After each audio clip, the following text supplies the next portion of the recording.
Hello and welcome to Beth of Fresh Air. Beth here. It's November 21st, 2025. Nice to be here. I look forward to this all week, and it's actually really fun to prepare for because I get to geek out. That's one of my favorite sports altogether. Another one of my favorite sports, before we get started, I was going to talk about backwards walking. I might be able to relate it to today's topic, but in the meantime, come and say hello in the chat if you're out there. Feel free to share this out. I think it's getting shadow banned. It's possible. So hello, Maya.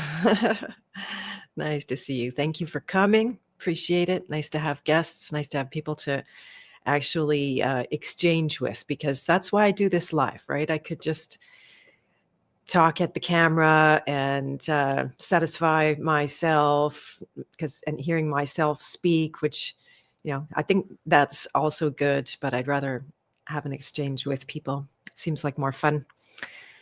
So I was going to tell a little story about one of the things that I like to do when I'm getting exercise, which is a very important part of health. Hello, Mary Benyon. Nice to see you. Welcome.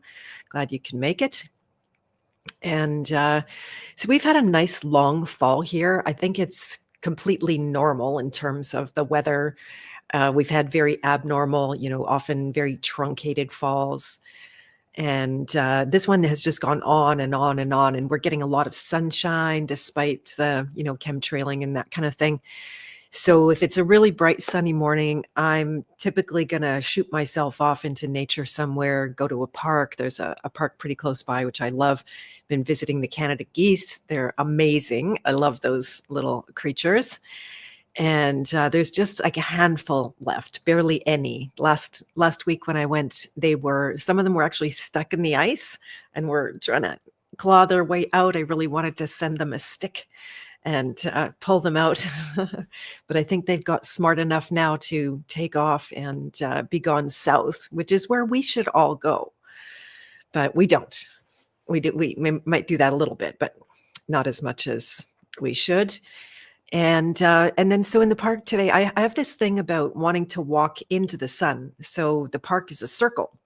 And that means that you're only going to be walking into the sun for a certain amount of time. So I employ a technique for, my overall health and a little bit of fun and a little bit of strangeness. The rebel in me doesn't mind this.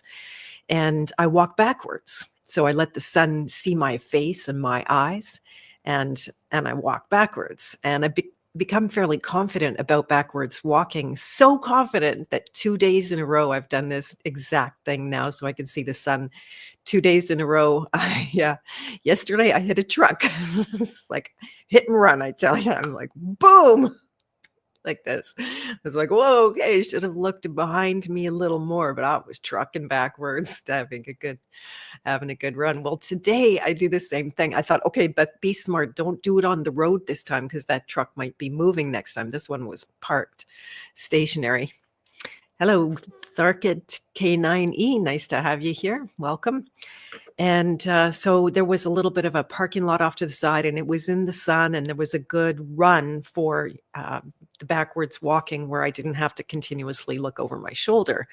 So I'm walking and I'm trekking and I'm feeling the sun on my face and feeling really good. Well, I hit a curb. Kaboom! She goes over the curb. Luckily, I didn't crack my head on anything, cement on the other side, just a little tiny bit of an injury. I don't feel any more to my wrists when I landed. But I thought, wow, in all my backwards walking days, I have never actually fallen down. So I bounced back up, and there's a couple of people they're giving me the thumbs up. They thought that was fun. Personally, I don't think there's anything more funny than people falling down. I don't know what that is. The inner 4-year-old in me, put up your hand if you're also find some comedy in that. So yeah, I got to go back to looking over my shoulder. It turns out backwards walking is not the best. That reminds me of all the retrogrades that are going on now. I'm not an astrologer, but I did recently, yesterday, as a matter of fact, had my reading done with Topher Gardner. That was actually really fun. I enjoyed that a lot. He is good. I picked up some excellent nuggets, and So you might want to try that. Hello, Mike New. Nice to see you. I'm glad you're here. And yeah, so today, this is another funny point that after I got off the live stream last week called Remember, I remembered all kinds of things that I would have liked to talk about that were relevant. There was no shortage of material for the last one. I think I made it nearly 2 hours or even 2 hours. And Topher is in Missouri, actually, as a matter of fact. Yeah, so he's in the same time zone, but way south where we should be. I think they're having a little festival there or something. I think that would be fun to go to. I have already made plans to go to Confluence. Any takers? We're going to have a little House of Free Will meeting up there. If anybody's not already a member of the House of Free Will and you'd like to join, then you're most welcome to apply. I still do it by application just to make sure that we end up with the right people in the House of Free Will. It's been an evolution. I'm thinking of doing a whole Beth of Fresh Air on the House of Free Will and the evolution over time and how that's happened somewhat accidentally. I created it at a time when we were, scared and looking desperately for solutions and in a kind of crisis place, which is not the best place to create from. That's creating from fear. I've made a few of those. Put up your hand if you've made any decisions in the last 6 years that have come from fear. And then you look back and you're like, oh, yeah, I did that. And maybe hard to undo or a little bit inconvenient to undo. That can happen. But yeah, so I jumped off the live stream last time and a whole bunch of new stuff downloaded. Not necessarily new, but memories, right? So it's kind of interesting how your memory can show up in bits and pieces, and that's always fun.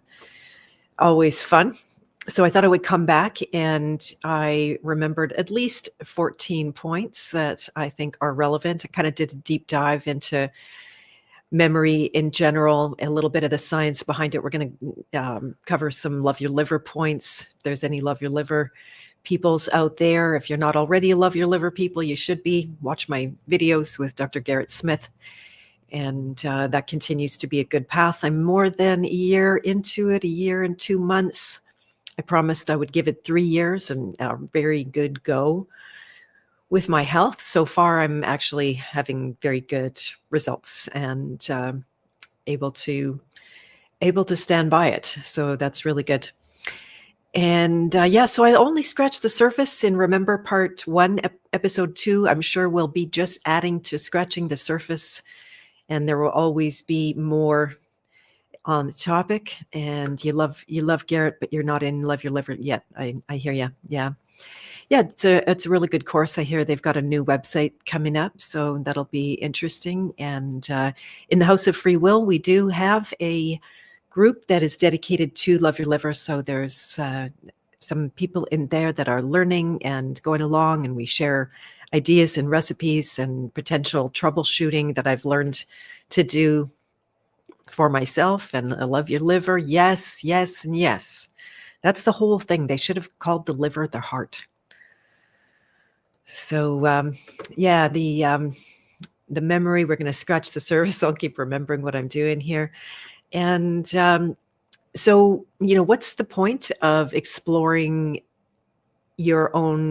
how your own consciousness rolls into memory, right? We have a kind of direct, immediate experience, and then a certain amount of it would show up in our memory, and some of it doesn't as well. Perhaps it only shows up in unconscious memories, or is there some stuff that's gone forever? We're going to talk about a lot of different things, past lives, the Aakaashik records, anything. But personally, I find this interesting as all heck. And there's a certain psychedelia to it when you really examine our inner workings. It's pretty fascinating. And I'm someone who has, my son is nearly 19. He's very independent. He doesn't need me, so I don't have dependents. My parents are gone. And so I've got some time on my hands to do my work. I mean, of course, I feel very busy, but But the time that I do have that's downtime, I've been really exploring. This is ongoing. This is for many, many years. I started my spiritual journey way the heck back, 10 or more years before I was diagnosed with cancer in 99. So more like 89, 85 kind of thing. So I've been doing this for a while, and it's fascinating how it actually gets more interesting as I go. Why? Because the subject is incredibly deep. This is something that I've noticed since I was fighting for my life with cancer, because then I really had the time, and it was my full-time job, working on finding the roots inside myself that were cooperating with not good stuff and my own death. And so, yeah, the subject's very deep. I knew for a fact that after seeing the depth of the inner scape that we actually are housing, if you could call it that, that it was going to take a long time for people that didn't have all of that extra time. So that's how I set my sights to making this work available for people in a more fast way, that they don't have to get as caught up or knocked down as I did. And hello, Katarn Kinson M3M. Yo, ma'am, you have a doubt? Undoubt. And free Diddy praise Jesus. Maybe these are, I don't know if you're real people or not. Could be bots. The internet has become a kind of slew of bots, and it's made it much less interesting, which in a way is a huge advantage, because when the black boxes become less interesting, then your inner life might become more interesting. And that's, of course, where you're not going to be wasting your time getting to know yourself, creating some level of mastery, so you're not taken by surprise by your own thoughts, by your own feelings, by your own archetypal patterns and natures. And yeah, so we're going to talk about, for example, memory in the senses. This is something that I meant to talk about last time, how the five senses, if there are only five senses, I know this is a debatable fact now, that there could be many more than that. And I don't doubt it, but I haven't done a deep dive trying to unpack that or come to any real conclusions or be able to make any claims. But when it comes to the five senses that we're aware of, do you guys know which one is most associated with the memory? Which one is closest? We can, of course, see something and remember it. Sometimes people say, oh, I'm terrible with names, but I never forget a face, right? So then you're tapping into your visual cues, or what we think to be our visual cues. Some people have auditory memories where if they hear something, then they're more likely to be able to remember it.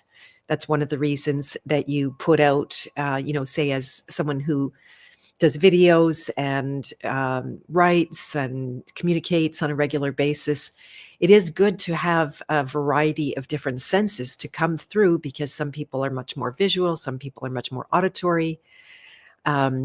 Interesting. That would be an obvious answer, Maya, but it's not the vision of the five senses.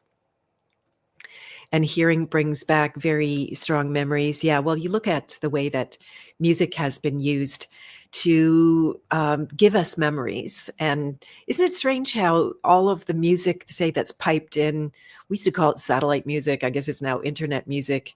When people used to actually choose music to listen to, that doesn't happen anymore. If you're in public, then they just, click on whatever subscription they have.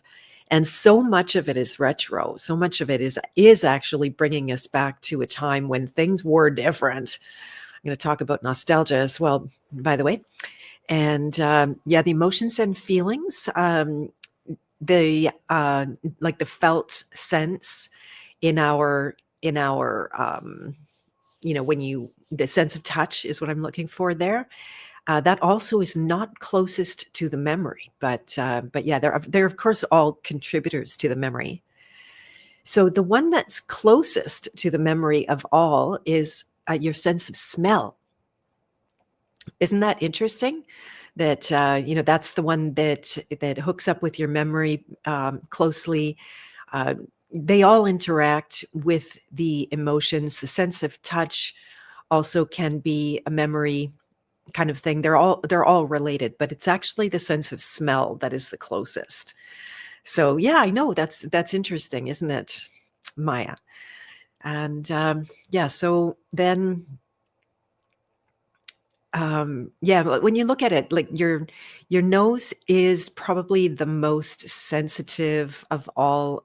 I mean, if you get something in your eye compared to getting something in your nose, I don't know which is more important. It's interesting, like the nose is very related to breathing, of course. And if I just unpack this particular thing out loud, you're gonna guess the smell first. Yeah, yeah, Mike, that's what it is. So that's really interesting. And that brings us to all kinds of pre-verbal kind of memories where, the baby, oh, I just learned this little tidbit. I'm going to talk more about it, but that a baby can actually smell a mama's milk. Now I've known that because, I have memories of my son when I was nursing him, and he'd be close enough to me to smell the milk. And then he'd start like, oh, there's something good in there. Let's go. Right. But I didn't know what they're actually smelling is a molecule called glutamate. And so we're going to talk about glutamate and the memory in a lot more detail, but the babies smell it.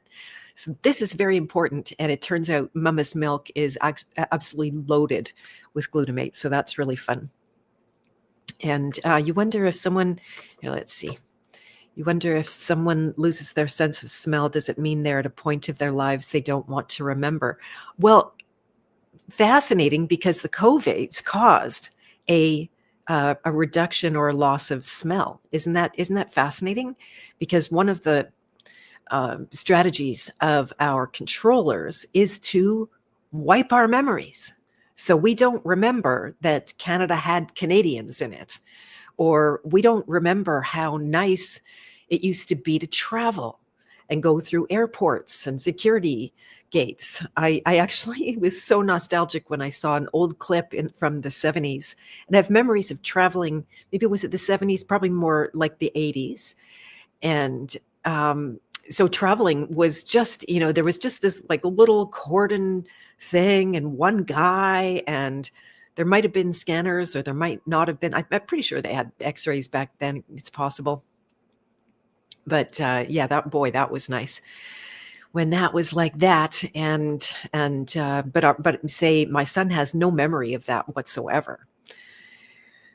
And yeah, there's just regarding your question there, Mary, does it mean they're at a point of their lives when they don't want to remember? Yeah, it's possible, but I'm thinking more like damage, the damage of toxicity over time. And that's essentially, if there's an explanation that I would just intuitively come to why the COVIDs caused a loss of smell, it's not because it's a boogeyman virus. Well, it is a boogeyman, not what we thought it was, but toxicity kills the senses. For example, vitamin A ends up lodged in your eyes. Your eyes are one of the detox pathways for vitamin A. The reason they propagated carrots as a main staple food in the first place was to kill people's night vision, especially in World War II. And so this whole area of your sinuses, your mouth, your nose, your eyes, your ears, are a detox pathway. When your liver fails, and when your kidneys fail, and when your skin fails, then your body's going to be looking for other ways out with the poison. And so we all know, this is detox season. A lot of people are down with the goof, or whatever you down with the detox. Our bodies know a long winter's coming. Now's the time to start getting some shit out. And then one of the things that Garrett says is, when the poison comes in, it harms you, and when the poison comes out, it harms you too. So you all know when you're spewing the fluids, it's not a particularly good thing, but that's definitely a way that your sinuses clear themselves out. And yeah, I don't know, I guess each person, you'd have to see individually what their inner motives are. And yeah, it is interesting not wanting to remember. We have a strong desire not to remember certain things. We want to remember the things we like. We don't want to remember the things that caused us pain. And so then, yeah, a lot of people do spend a lot of psychic energy trying to block certain things out of their memory. And yeah, radiation, a kind of toxicity, right? It's a similar way that your body deals with particle toxicity. It deals with radial toxicity, if I'm making words up here. And so, yeah, that can be equally as damaging. I was lucky never to receive radiation other than from X-rays. CT scans, it turns out, contain more than the amount of 200 X-rays per scan. I had a ton of those. I'm amazed I wasn't more damaged, although who knows what was damaging me at that time. It was just all damaged land over here. And yeah, so the memory and the senses, you think about, this is kind of a weird example, but how people put Coke up their nose. They don't put it in their, well, I don't know, do they put it in their eyes? They don't really put it in their mouth. But somehow the nose, right? Like it's going right to the brain. Is the nose having more access to that blood-brain barrier? Thought on organic baby oil. I don't know what is in baby oil. If we go off onto that topic right now, I don't know if, is that mineral oil, which possibly could be good. There's magnesium oil. I would by far use that, but I don't know about on a baby. I can't give any recommendation. Oil in the body. I started actually making my own body products because most of them are full of poisons and toxins and even natural ones. I was using a lot of calendula at a time, but it turns out that's super high in vitamin A. So I started making my own. I have a good recipe now. Make my own lip balms and make my own face cream and body cream. And I hear that as you detox, your skin doesn't need it. The reason that your skin is dry is because it's trying to let go of toxins. That means that it's shedding more often. I know there's certain parts of my face that have really taken the detox on, and that skin turns over really often and can look really weird if I don't use some kind of moisturizer in the short term. So yeah. Another one of the things that I wanted to talk about was the gross inaccuracy of the memory. And I don't know if you're like me, but I've lived long enough now to have checked a lot of memories with a lot of people. What comes to the forefront are boyfriends, and that's often where memory can come head to head, because in less close relationships, you might not have bumped up against the discordant memories. You might just go off with your different memories and never really discover that you had different memories about how things turned out. It's usually around some kind of a conflict. Who do you get into conflicts with is people you are most close to, which is sort of strange and good at the same time, because that gives the greatest opportunities for personal development and evolution. Not to say everybody takes those opportunities by any stretch of the imagination, but the memory is not always correct by any means. It's filtering through all of the five senses that we just talked about. It's more than that. It's filtering through the emotions. So when you see through an emotion, things look really different, right? Imagine looking at say when somebody dies, you can look through the emotion of grief, or you can look through the emotion way higher on the scale in anger, or you might be up the scale in courage, and that death will appear different to you. You will experience it in a different way. Now, that's just going up and down the emotional scale. It's not really transformation. You're not just trying to raise your frequency. This is my bandwagon. I always get on. And yeah, so having arguments over, oh, I said this and you said that, and why did you do that? And I didn't do that. And the whole phenomena of gaslighting, by the way, that's really, wow. That's such a It's one of the biggest crimes is gaslighting. Although I heard um, gossiping is even higher of a sin than that. But the gaslighting, wow! When somebody says that they didn't do something or say something that you really know they really did, like you took it in, you took it as fact when they said it to you, and then how did they get out of it like a real man? No, they pretend that they didn't say that. They hope that you think you're crazy, that you think you have a bad memory. So those kind of toxic relationships are really toxic for your memory too, because the memory is inaccurate. Why? Because there's a certain fluid nature to it, and I'll go more into that as well. But yeah, there have been several times, not even just once or twice, but where someone was able to show me, because I hope over the years I have grown and become less in that need to be right, and to get the upper hand and be right. Being right is a form of pride. And so I saw, like, oh wow, things were different than I had remembered them. And it's a good and humbling moment when you just kind of come back into your own place and oh, okay, I get that. I talked last time about actually checking memories with people. Well, I have the memory that you said or did this. Is that true? Did I misremember? Did I misinterpret? So never mind interpretation on top of an actual memory, then you've got two things. And so yeah, it's one of those things. I was maybe going to talk a little bit about Mandela effect today. I'm not an expert, really. All I've heard about Mandela effect are the examples. So the lion didn't lay down with the lamb according to our current Bibles. I did just learn that even in the Hebrew Bible, it has been changed, or it never was that. I don't know. I'm of course a kind of skeptic in that.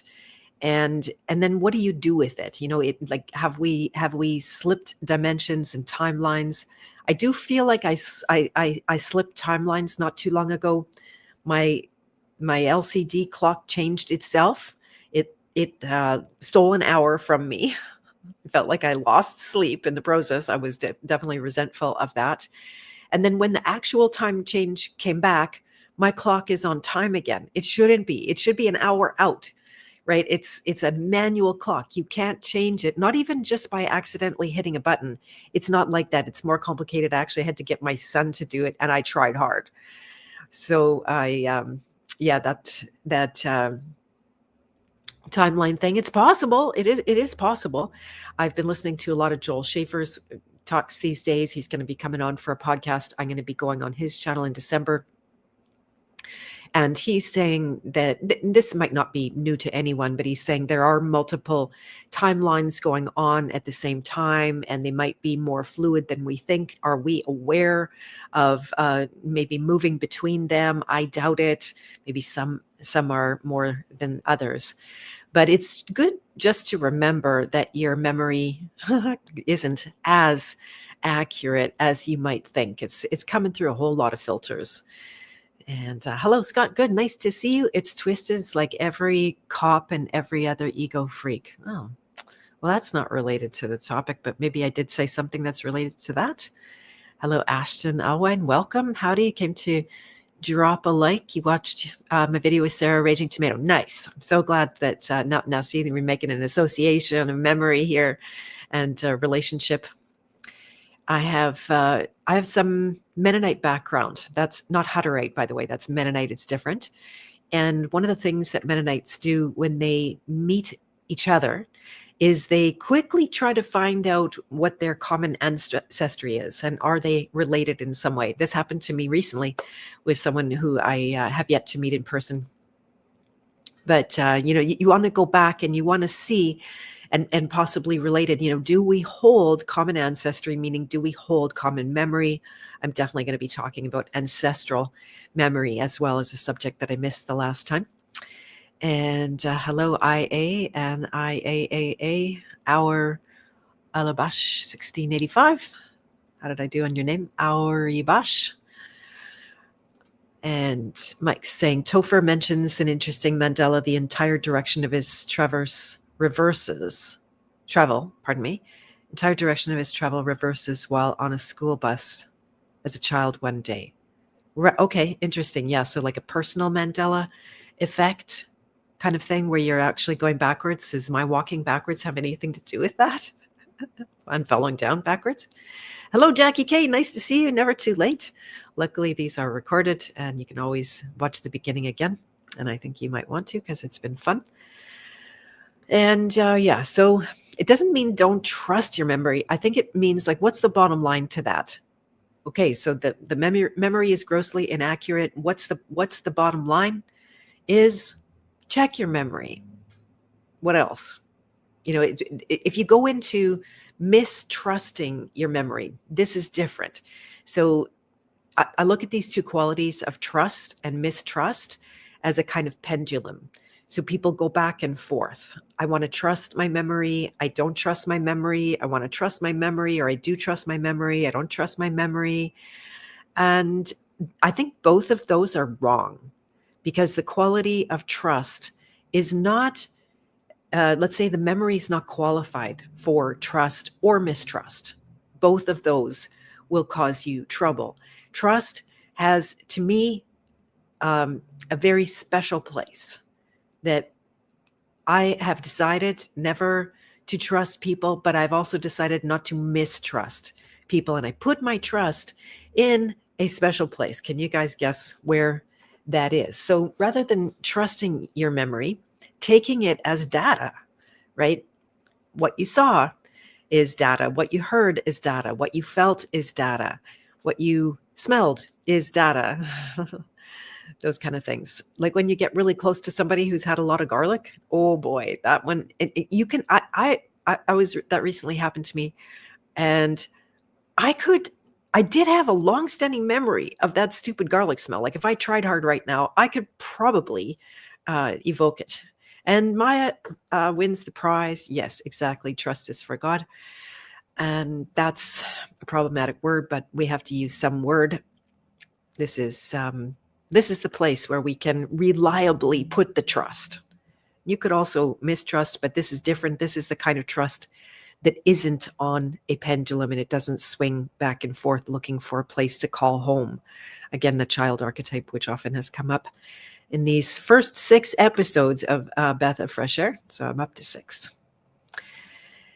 And one of the things that I was relating to memory is the fact that we don't need to remember a bunch of stuff. And I would love your help here in the chat here right now to think about, what do we no longer need to remember because of automations, because of AI, because of, enough programming in our world that we, people, this has been forever, but people don't have to internally remember to wake up in the morning at certain times. They can set an alarm so that they can relax that faculty. Personally, I don't relax when I've got an alarm on, because my consciousness is aware that that alarm is going to go off, and it keeps me semi-alert all night.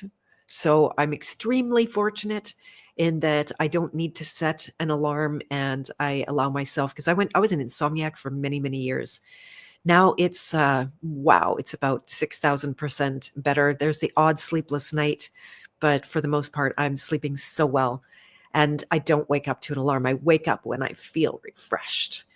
And so that's a real luxury. But we've lost that ability. That's, possibly, or we don't need to remember that anymore. How about basic math? Has anybody forgotten how to do basic math? If you don't do it, you lose it, right? It's a muscle. It's a skill to be able to work with numbers. And so, basic math, basic conversions. We don't need to remember a recipe anymore because you've got it, in digital format. I must have made black banana muffins, I don't know, like 60 times already. But do I have to open that recipe every single time? I do, because I know my memory will mangle recipes, especially if I want to, double them up or do anything different to it, or even if it's going to be the same. So I think I did have one batch where I did it by memory, and I got the baking soda and one of the other ingredients backwards. So I ended up with way too much baking soda, which really ruins muffins. And I'm happy to share my recipe. It's a really good one. There's no sugar in it. It's just made with bananas and apples and spelt flour and oats. It's really good. I keep experimenting with it to try to get it so perfect. But yeah, what else do we need to remember anymore? Phone numbers, right? That there used to be a day where if you had to write it down and then you had to memorize it. If it was someone you wanted to call often, you often committed it to memory. Important, to remember being grilled as a child. And what's your phone number? What's your address? And so that was like an early thing to get your own phone number. I remember my childhood phone number, 339-4360. Let's see if I could get my grandma's phone number, 222-6190. Why do I still have those phone numbers? They don't even exist anymore. I can't call them. And but I still remember them.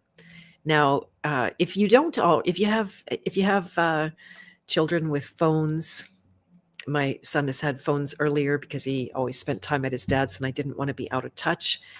And the first thing I did was memorize his phone number. The worst tragic thing that could happen would be that I depend on this black box for his phone number, and then if I can't reach him, then that would be tragic.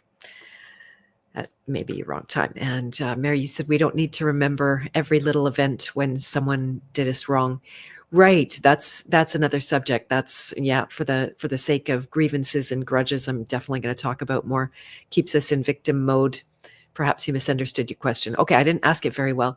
It's the things in our life that we no longer, because of technology, because especially with AI, that we no longer have to make any effort to remember anymore. So things like phone numbers, basic grammar and spelling, you guys. Is anybody becoming a much worse speller? This last year in particular has probably taken me almost over the edge of, I don't know, just like inability to spell, because I've turned into this 3-finger typer. I'm starting to teach this finger that it's okay to type again. It seems like it might be okay with it. But now I have a muscle memory of leaving this finger out of everything. And then, so what have I relied on?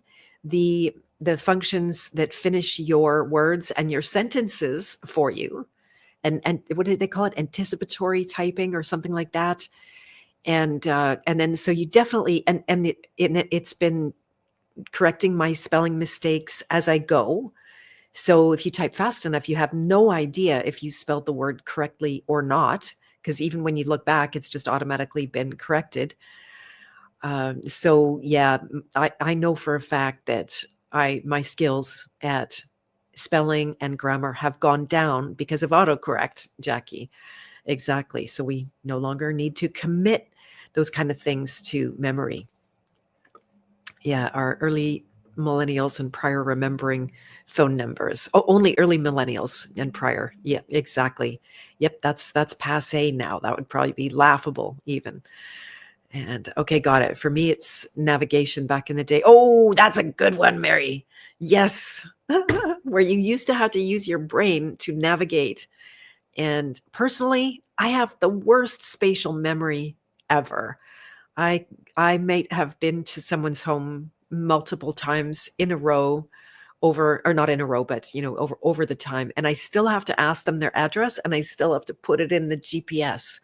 I might make it there. It might work out, but if I don't have time to lose, then I'm going to rely back on that GPS. And the funny part is that GPS doesn't always work. We used it extensively to drive from Kelowna to Edmonton to see a Peter Gabriel concert. It was amazing.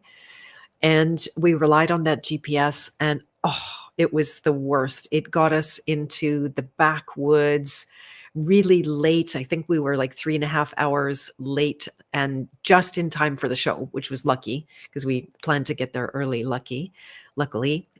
And it just had us all over the place. I remember going to see my son in, where is it?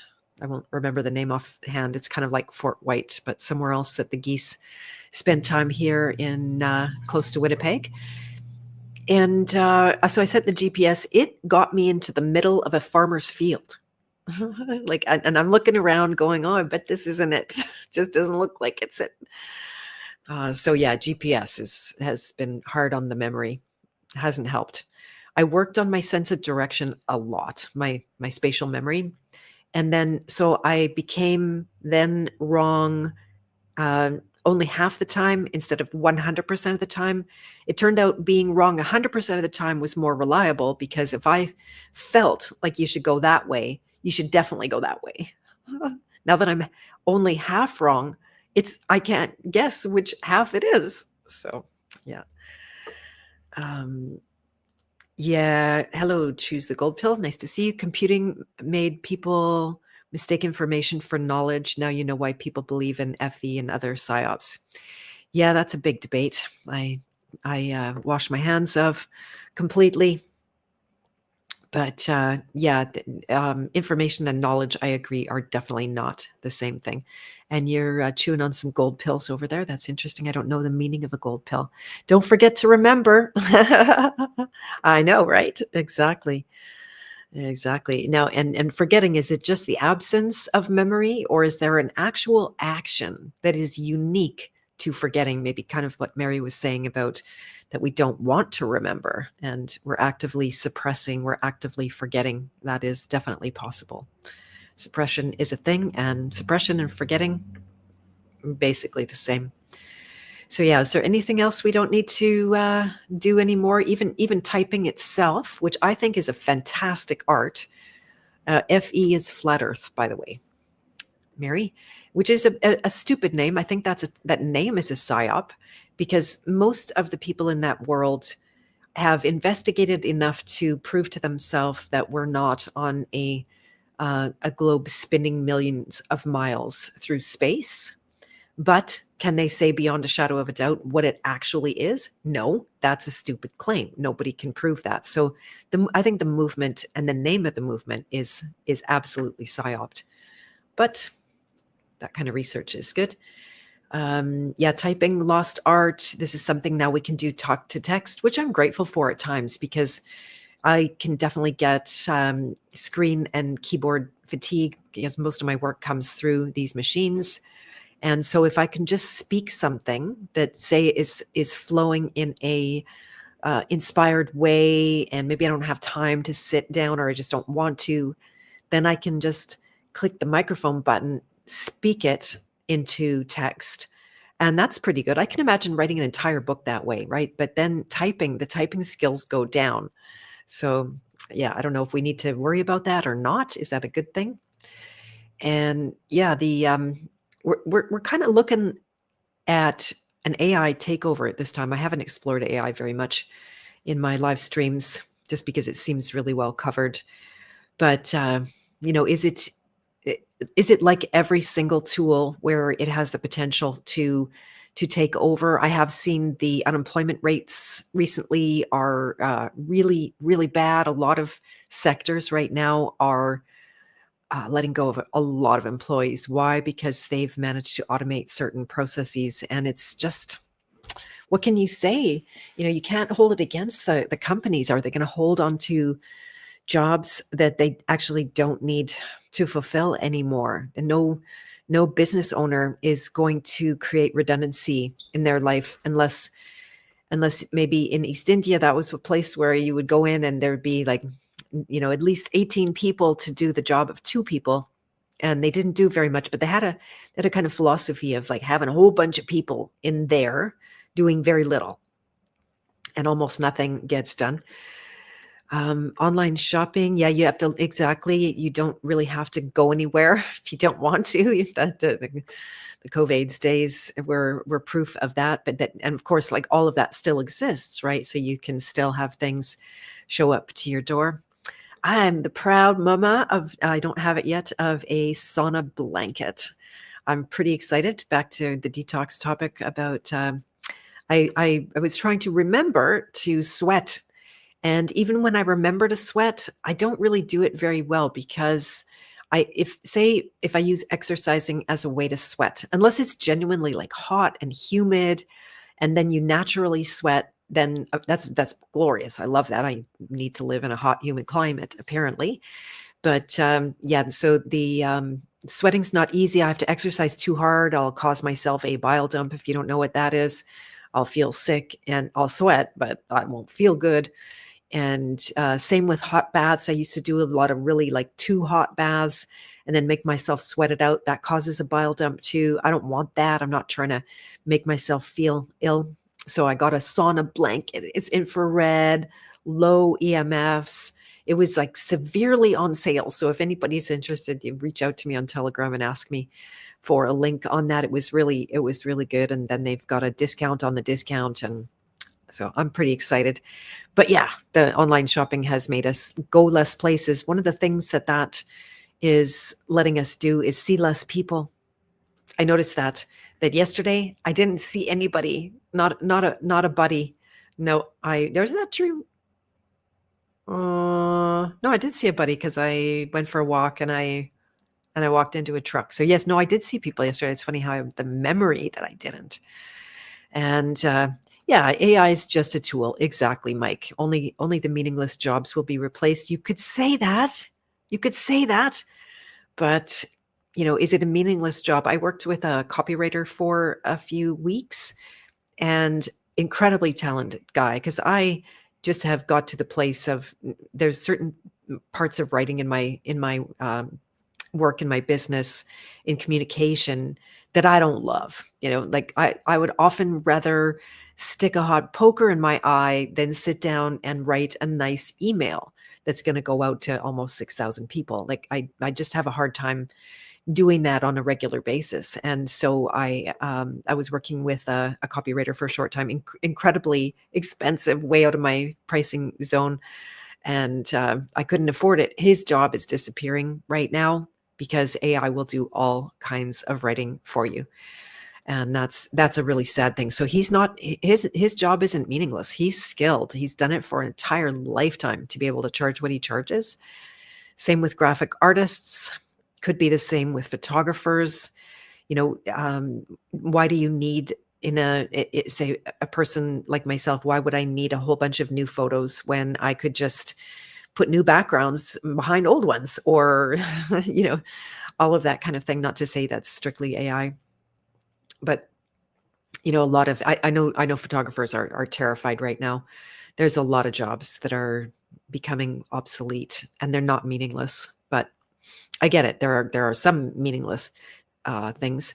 I remember they tried like a kind of AI version of a fast food restaurant way back in the day, and there's no people there. I think they do exist somewhere.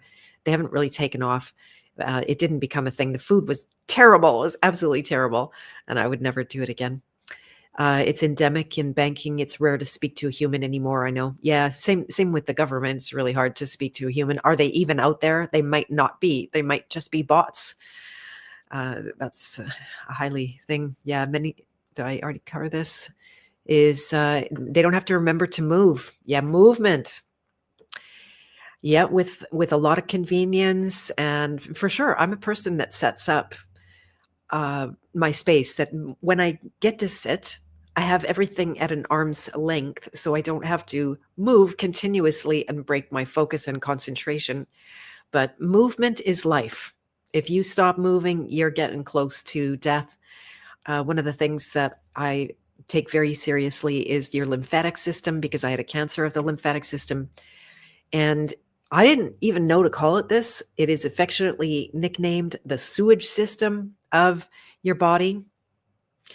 No wonder that it gets sick, because it's really the front line for this sewer system. And so yeah, movement, that is the only way. It's the only fluid in your body that won't move itself. The blood will be, now it's controversial to say, pumped through your veins, and all of that kind of thing, but even your blood will depend on that. So personally, I take it very seriously. Movement is a thing, And whatever movement it is, flowy movement. There's a school close by that has some workout equipment outside, like Four Season kind of stuff. So I'll go and maybe do bench presses. I hurt myself the other day doing that. Still feel that a little bit. And yeah, you literally have to remember. Some people set a timer for movement. Oh, been sitting here for 4 hours in a row. I watched some of the live streamers out there, and they sit incredibly long periods of time without even going to the bathroom to like move to go to the bathroom. And that's movement is life, and you can't expect to have good health without having regular movement in your life. And it doesn't need to be seriously athletic or long. Personally, if I get 30 minutes, minimum of 30 minutes a day of light cardio and movement and breath, then I feel good. And you love muscle memory. Yeah, muscle memory is really fun. It supersedes the need for your brain because your muscles already remember. I'm going to actually talk briefly about the other. There's cells in the body that also can be demonstrated to have memory. And no worries about the spelling mistakes. I don't mind. I'm not going to track you down. Hello, Kyrene. Nice to see you here. Your family and you built, remodeled and improved housing. You grow food and hunt and process wild game. You're physically active almost every day, all day. You do believe that's the key to great health. That's amazing. And that's the natural life. That's what life would do. That's one of the things that I love about my summer is that it gives me opportunities where you don't call it exercise anymore. You're just biking to the store instead of driving to the store, and you're using your body. Now, this is next level when you're out in the wild and hunting and processing game. That sounds athletic to me. I don't know that I'd be able to. I might be able to process it. I don't know about killing. If I was forced, if I was hungry, I hear it's very much easier to kill an animal when you're hungry, by the way, which is a stark reality. And good for you, Kyrene. I'm glad you're naturally. Yeah, for example, in the summer, I work at a farm once a week on the weekends, and I don't need to exercise those days because we might be shoveling the manure for 6 hours, and we might be, pulling weeds. Although we've got those into a lot of. It's a lot easier now. I just pull weeds in the city here in my garden. And yeah, it's always physical labor, and the land itself, like even just to go from A to B, you're on a trek, and often using your body so beautifully that I always felt satisfied. I always felt exhausted when I left, physically exhausted, but so satisfied. Never having any regret for putting the sweat equity into the land. I just love that. So yeah, lots of things we don't need to remember anymore. That means that we need to, I don't know, take some inventory and be mindful of what will you regret if you don't know how to do, like basic math. I don't know. That's a good one. I need to go back and remind myself around fractions. But right now I can just ask an AI. If I don't know what 0.375 of a teaspoon is, I can say, what fraction is that? So it's useful, but possibly risking loss. All right. So one of the things I wanted to talk about was on a stream on the Love Your Liver network about 2 months ago that I was revisiting last night. And it's the effects of glutamates on the brain. As I mentioned, mother's milk is full of glutamates, pointing towards the assistance that is for the neural development of the child 9 months out of the womb. They say 9 months in the womb, 9 months on the womb, possibly because we needed a lot more time to cook, to develop and become robust enough for some chance of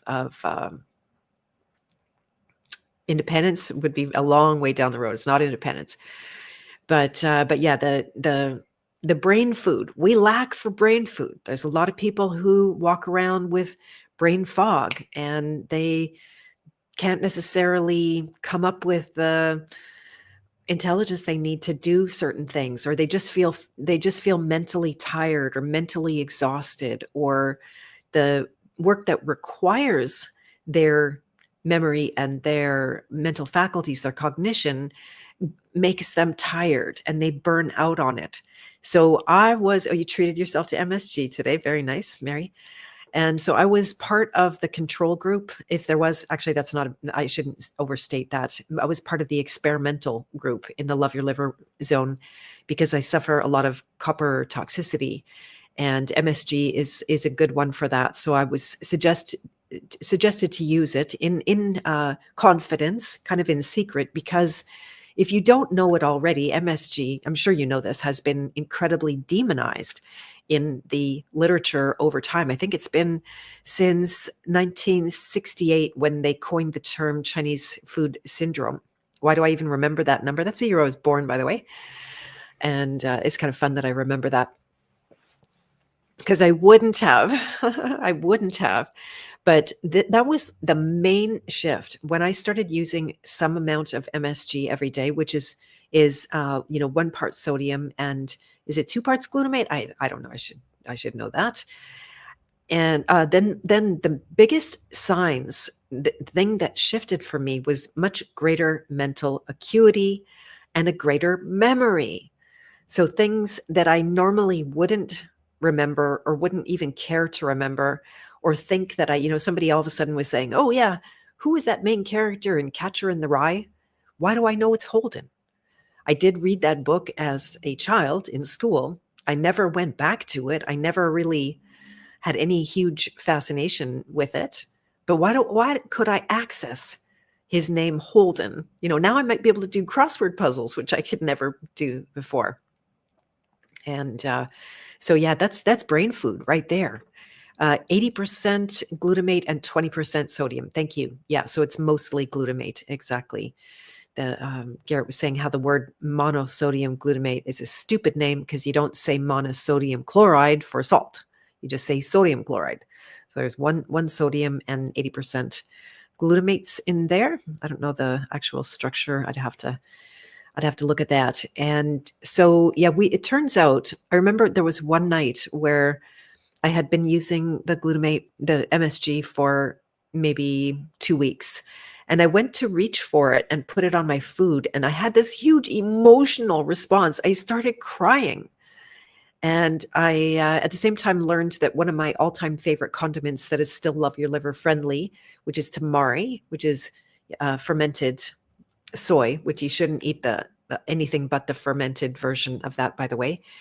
And this big emotional outpouring, I'm starting to cry because I reached for the MSG, or what some people would consider to be the seasoning of their food, and I'm like, wow, what is this? And I just felt like my body had been starving for that, starving for glutamates, literally. And as you get into the Love Your Liver diet, if you're familiar with it, you let go of a lot of those glutamate kind of foods like cheese and tomatoes. And what are some of the bad ones? Potatoes are good to a point. They're loaded in glutamates, but it's not good to have them all the time because they're nightshades. And so my body is like, oh, with this glutamate, like, please bring it on. I OD'd on it. It is very possible to take too much. What does too much look like if you start to experiment with it is that it's part of your detox process. Glutamates you can't run without, or you can't detox without glutamates. Your body needs that for all kinds of things, including that. And then so as you get a lot of them, your body goes, oh, yay, it's a detox party. And you don't want a detox party. I don't anyway, personally. That's produced results that I don't like. It's okay, but that's suffering and that's downtime. And I need to feel good most of the time. That's become a standard. Feeling good is important. And so, yeah, it's fun having a sharper brain. And I didn't consider myself a super slouch before, but now I'm noticing greater faculty than I had before. And that's fun. Niacin is also a good memory and brain food. It enhances blood flow and oxygen delivery, which the brain really needs. And it's been shown to reduce what's called amyloid plaque and neuronal dystrophy in Alzheimer's disease. That's just in mice, but apparently that's always a reliable kind of research source. And yeah, ultimately rescuing working memory deficits. So niacin is another really good one. Also very detoxing. So you don't just take this that I said it and Beth said to do this. You really need to research and gain the knowledge. I would do that with Garrett Smith and his live stream, Nutrition Detective. Yeah, there's a whole bunch of I geeked out on the science last night, but it actually protects neurons from oxidative stress. All of our detox is oxidative, so the more poison you have, the more oxidation processes you're going to have running, and it's particularly the NAD, niacin, stimulates your body to create NAD, or it's a precursor. Yeah, it's a precursor of NAD. I can't tell you what that word means now, but it's about energy production and making ATP, if you know that word. So yeah, it's a kind of neuroprotection, brain protector substance. So that I've noticed less dramatically, but I've been on it for longer and small amounts. And yeah, just improving brain energy metabolism, neuroprotection, and cognitive function, including memory, of course. So those are good things. And let's see what I'm going to talk about next is yeah, I think I talked some about the emotions last time, and how one of the reasons that it's very difficult to release emotions. And so, if you're angry and you try to let that go, you might have some success in suppressing it, literally just pushing it down, swallowing it, getting it out of your conscious mind. And then something will happen, someone will say something or do something, and it reminds you, and then whoa, that anger is just like, oh, okay, it's can't be contained any longer. I'm going to come up. That's why sometimes people will have a massive reaction to something small, because they've got bottled up emotion from another time, and it's just kind of waiting for it to be released. Now, even that aside, if you decide that you actually want to detox your emotions and you decide to let go of emotions, it is problematic in a couple of ways. One is because, like I think Mary said earlier, the emotions and the memories are really tied together. And they have that, I talked about this last time, sort of sausage link effect, where one memory reminds you of another memory, reminds you of another memory, that's all loaded in this emotional data. And what complicates the crap out of that is that some people are not aware that your emotions are on an internal spiral. They are moving. One emotion easily turns into the other emotion, whether that's up the scale or down the scale. And so when you think you let go of anger and pride, for example, you may just have moved up to courage. And that sounds pretty good. And that's not like, not a bad thing. I'm never going to go like, what did you do? What's wrong with you?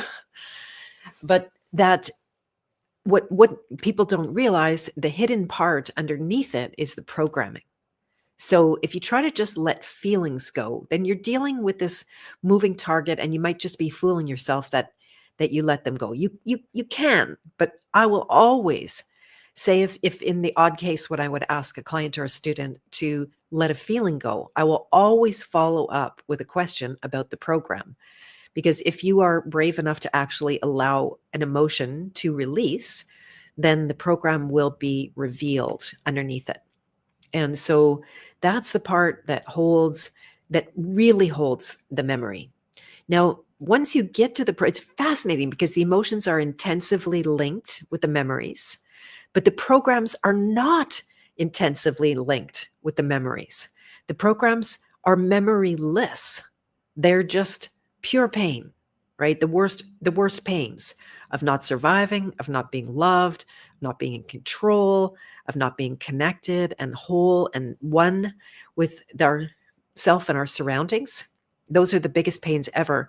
But that's one of the beauties of doing the deprogramming work. Rather than just trying to wrestle with the memories that are loaded into the emotions, then if you go even deeper and you brave the sort of like mermaid dive, I've been reminded of mermaids lately, and you allow yourself to feel the pain of the program, then it has a massive advantage because it's not linked up with a whole bunch of memories, meaning you don't have a whole lot of content to just go, oh yeah, but it was their fault, and oh yeah, but or there was.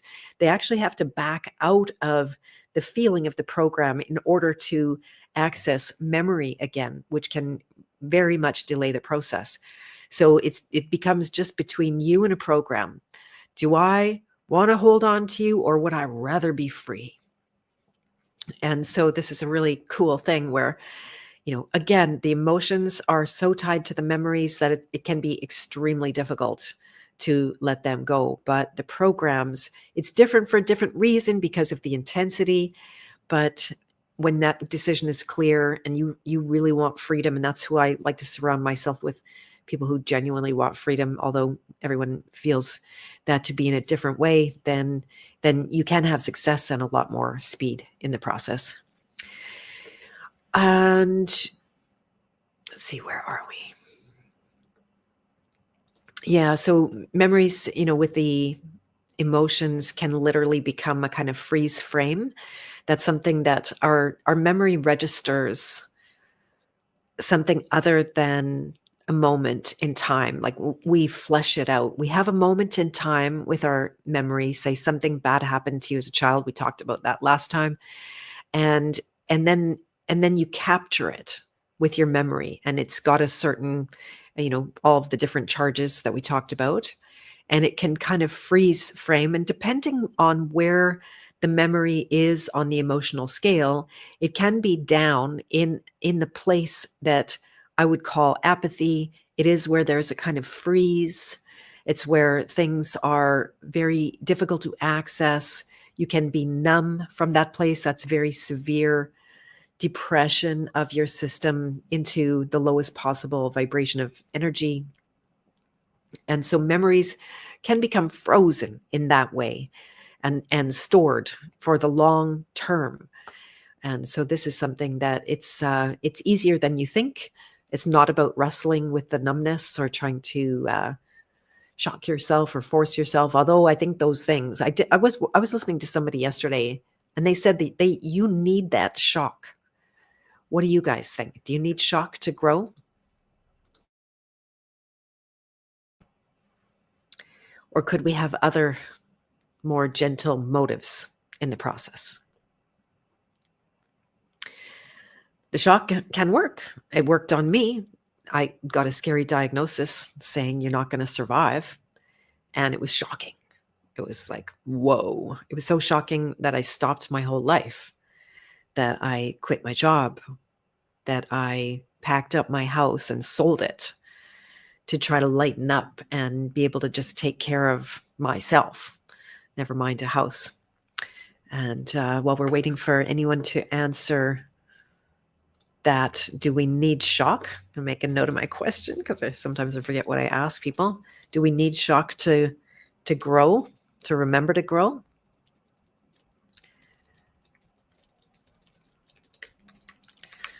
And another MSG comment has been promoted as safe for humans by health organizations, including the US FDA, the World Health Organization, and the European Commission Scientific Committee. I did not know that. Thank you for sharing that. Choose the gold pill.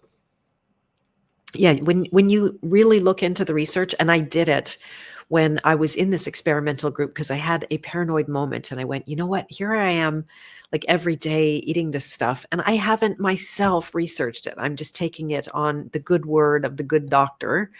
And his word is good. I have not run into any problem with his word whatsoever, but it felt irresponsible. So I dove into PubMed and I started researching, and I actually found research that was debunking the Chinese food syndrome, and the original research they used to do that was full of holes, absolutely full of holes. And yep, so then, but I didn't know it had been promoted as safe. It is a regulation that if you include MSG in a food, you must label it.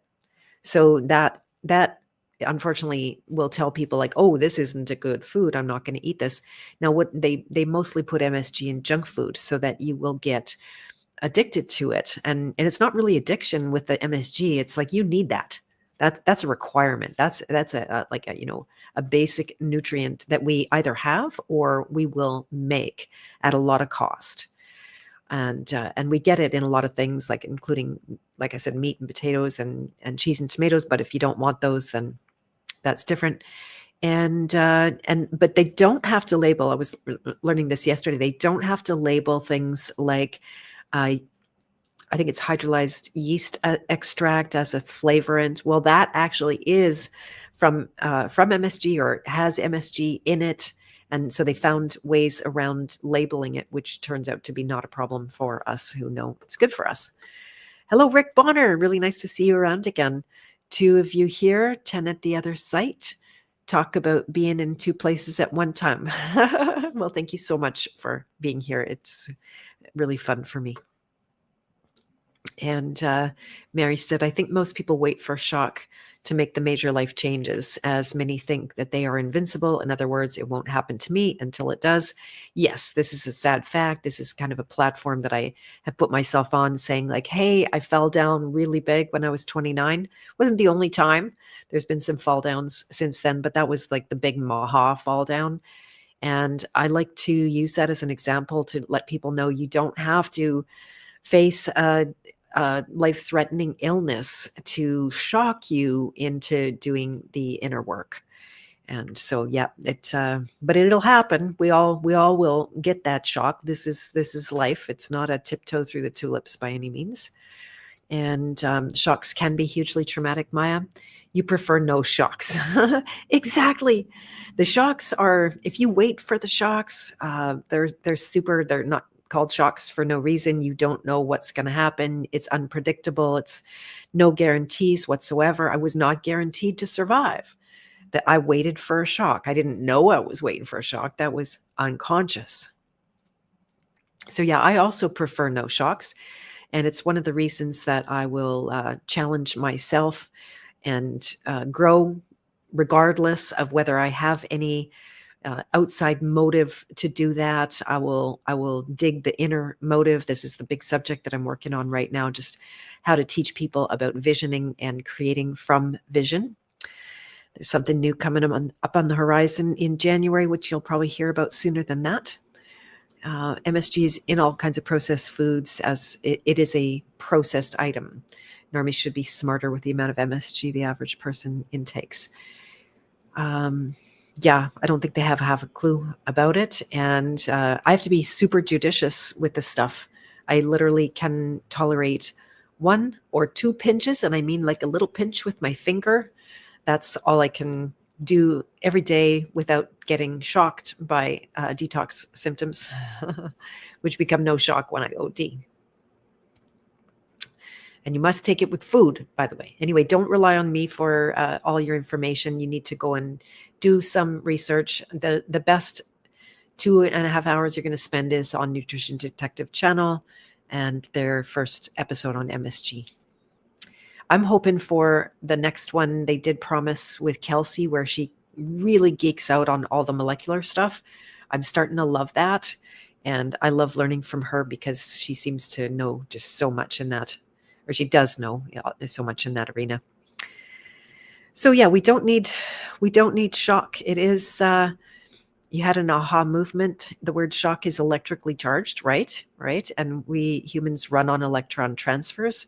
So shocking us back on track. Yeah. And I guess that's on a scale. So there's the large shocks and there's the little shocks.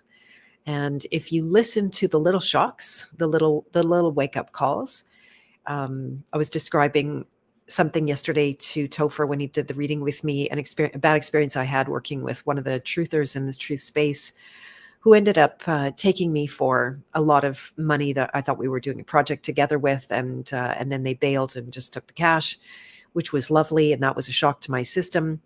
But were there earlier signs? Were there earlier electrical warnings Yes, there were. There absolutely were. And I didn't need to set myself up for such a big shock. I did make good on the shock, and I got to a pretty important place having done that, but I didn't need the big shock and the big loss to do it. So your point is very well taken, Mary. And yeah, MSG is best taken with meat in particular. That you want it with protein. You're probably not going to go wrong with putting it on beans. I hear a lot of people do that, but I hear with protein is the way to do it, and the protein foods have glutamates in them naturally as well. It makes good on your protein use. So if protein ever became scarce, which is a really sad thing to even think about, but it's possible in our world where they're psyoping the whole vegetarian thing. And if meat was extremely difficult to get, MSG is a protein extender. And that's in countries where they have limited amounts of protein foods. MSG helps your body to make better use of the protein. So that's super fun. I like that. And then you can stay smarter and remember more who you are, the most important thing of all. All right. So this was something I wanted to add, is that you have to actually remember something in order to be, well, I'm going to put this out as more of a question. Do you have to remember something in order to fear it? The first thing is that most fear is unconscious, whether that's the emotion fear or that's, like I was describing at the program level, the programmed fear, which is not really an emotion, but it is definitely the lack, the drain, the lack, the drain, it's all fear. And so something I noticed, kind of a sad example, but a very poignant example nonetheless. When my grandmother was aging and she was getting into her late 80s and 90s, she had a failing of her memory. And that's probably due to like massive accumulated toxicity over time. And there was one, like, a huge shout out to my grandma Martins, because she came to a point where she was so sick of taking multiple medications every single day, just popping all these pills, and it really didn't change anything. So she thought, you know what, I'm done. I'm out of here. I'm going to stop taking all of my pills. And if God wants to take me, then so be it. So she bravely stopped taking all of her medications. And guess what happened, you guys? What do you think came of that? And I'll just answer this. So, yeah, remembering to trust God's source is paying attention to the small shocks. You got it. Yeah, we always get them. We get the little signs, before you get the big thing. You usually get the little thing or the string of little things, say with your health. Sometimes things come really out of the blue and there's no memory. And yes, Jackie K, she felt better and she did not die. Not for quite a long time. In fact, she probably seriously extended her life at that point. She was ready to go at 80. She lived to, I believe it was 92 or 93. And I think that was, a very big part of it. But one of the functions, and she didn't regain a lot of her memory in the process. Maybe it was too far gone at that point. But in losing her memory, she became a much happier person, right? How sad is that? That without all of the bad memories, she was content. She was, not bothered. She was not worried. Worry was a really big part of her modus operandi. That's a lot of people have learned to love through worry. That if I love you, I will worry about you. Mamas and grandmas, and sometimes even way beyond that. Thank you, Jackie. And then, yeah, so when the memory was gone, so was a lot of the unhappiness. So that's fascinating that our memories are there. Now, it could be said that with all love and respect to my grandma, that the loss of her memory actually cut her off from a great deal of healing potential. Because do the memories really serve us? Like we talked about last time, how it's sort of like a menu when the memories are coming up saying, hey, is it my time to release? Is it my time to detox? Is it my time to come up and out? Could I be released, please? tired of being in here. I'm personifying them, giving them, as if their own independent voice, which they appear to have, but that's not the reality of it. It's just all you. And yeah, so then that's, I think it's the same way when people die, how they end up all high on morphine, fentanyl, and all of these drugs that make you utterly mindless. It kills the pain, but it really kills cognition. Try to tell anybody on morphine to get something done. It's not going to happen. And so the deathbed, I think, where it could be an incredibly productive healing time for the soul, I believe that's lost as soon as they are on those drugs. And I remember the day that my mom was prescribed fentanyl for the pain that she was in. And I saw it was the beginning of the end. It's instantly addictive. You don't get off fentanyl. And then, yeah, making your memories inaccessible in that time. You can't do what could be the most valuable work of your life. Now, I will say, do not wait for your deathbed to do that valuable work, because you're not guaranteed any time there. You don't know, right? It could be a sudden death. People all think they want a sudden death, but if you backed up, you went like, oh, could have used 5 minutes to heal or forgive or let something go. I could have used 5 minutes to, to tell someone I love them. I don't know, whatever the case is. Neither do you need to pray for the long, prolonged, slow death, but I think that prayer for a fast death might have some problems with it. And if you get proactive and you remember to do the work before you're faced with your death, then that's better. What if you got to your deathbed and it was all clean? Maybe you could go fast because you just literally don't need that time to heal. And hello, nice to see you. Welcome here to the channel. Glad to have you. It does help me if you feel to subscribe to the channel. This is where I host the King Hero's Journey. This is the King Hero channel. And this Beth of Fresh Air podcast is part of the King Hero channel. I was actually trying to decide, just as I go on a tangent right now, I was trying to decide if I really need to multi-stream. I'm live on Facebook. Well, Facebook turns around and deletes my videos every month. So is there really a purpose of being live on Facebook? Or YouTube, I think, is still worth pursuing. I know people hate YouTube, but it is where people are. That's where the people are. So I have to humbly go where there's people, and that's just the way it is. I like Rumble because it's a good backup. They have way too many ads, and I don't get paid for any of that, by the way. So if you get ads on my videos, I don't pay for any. I don't get paid at all. That's not my, I'm not benefiting, just in case you get mad at those ads. But it is a good backup that is, at this point, uncensored, and that's good. Go live on X. I'm lucky if I get one person on a live stream on X. They don't promote that. They don't push it out by any stretch of the imagination. I'm live on Vigilante TV, which is entirely private, Jeff Berwick's platform. And I shout out to you guys over there if you're seeing this.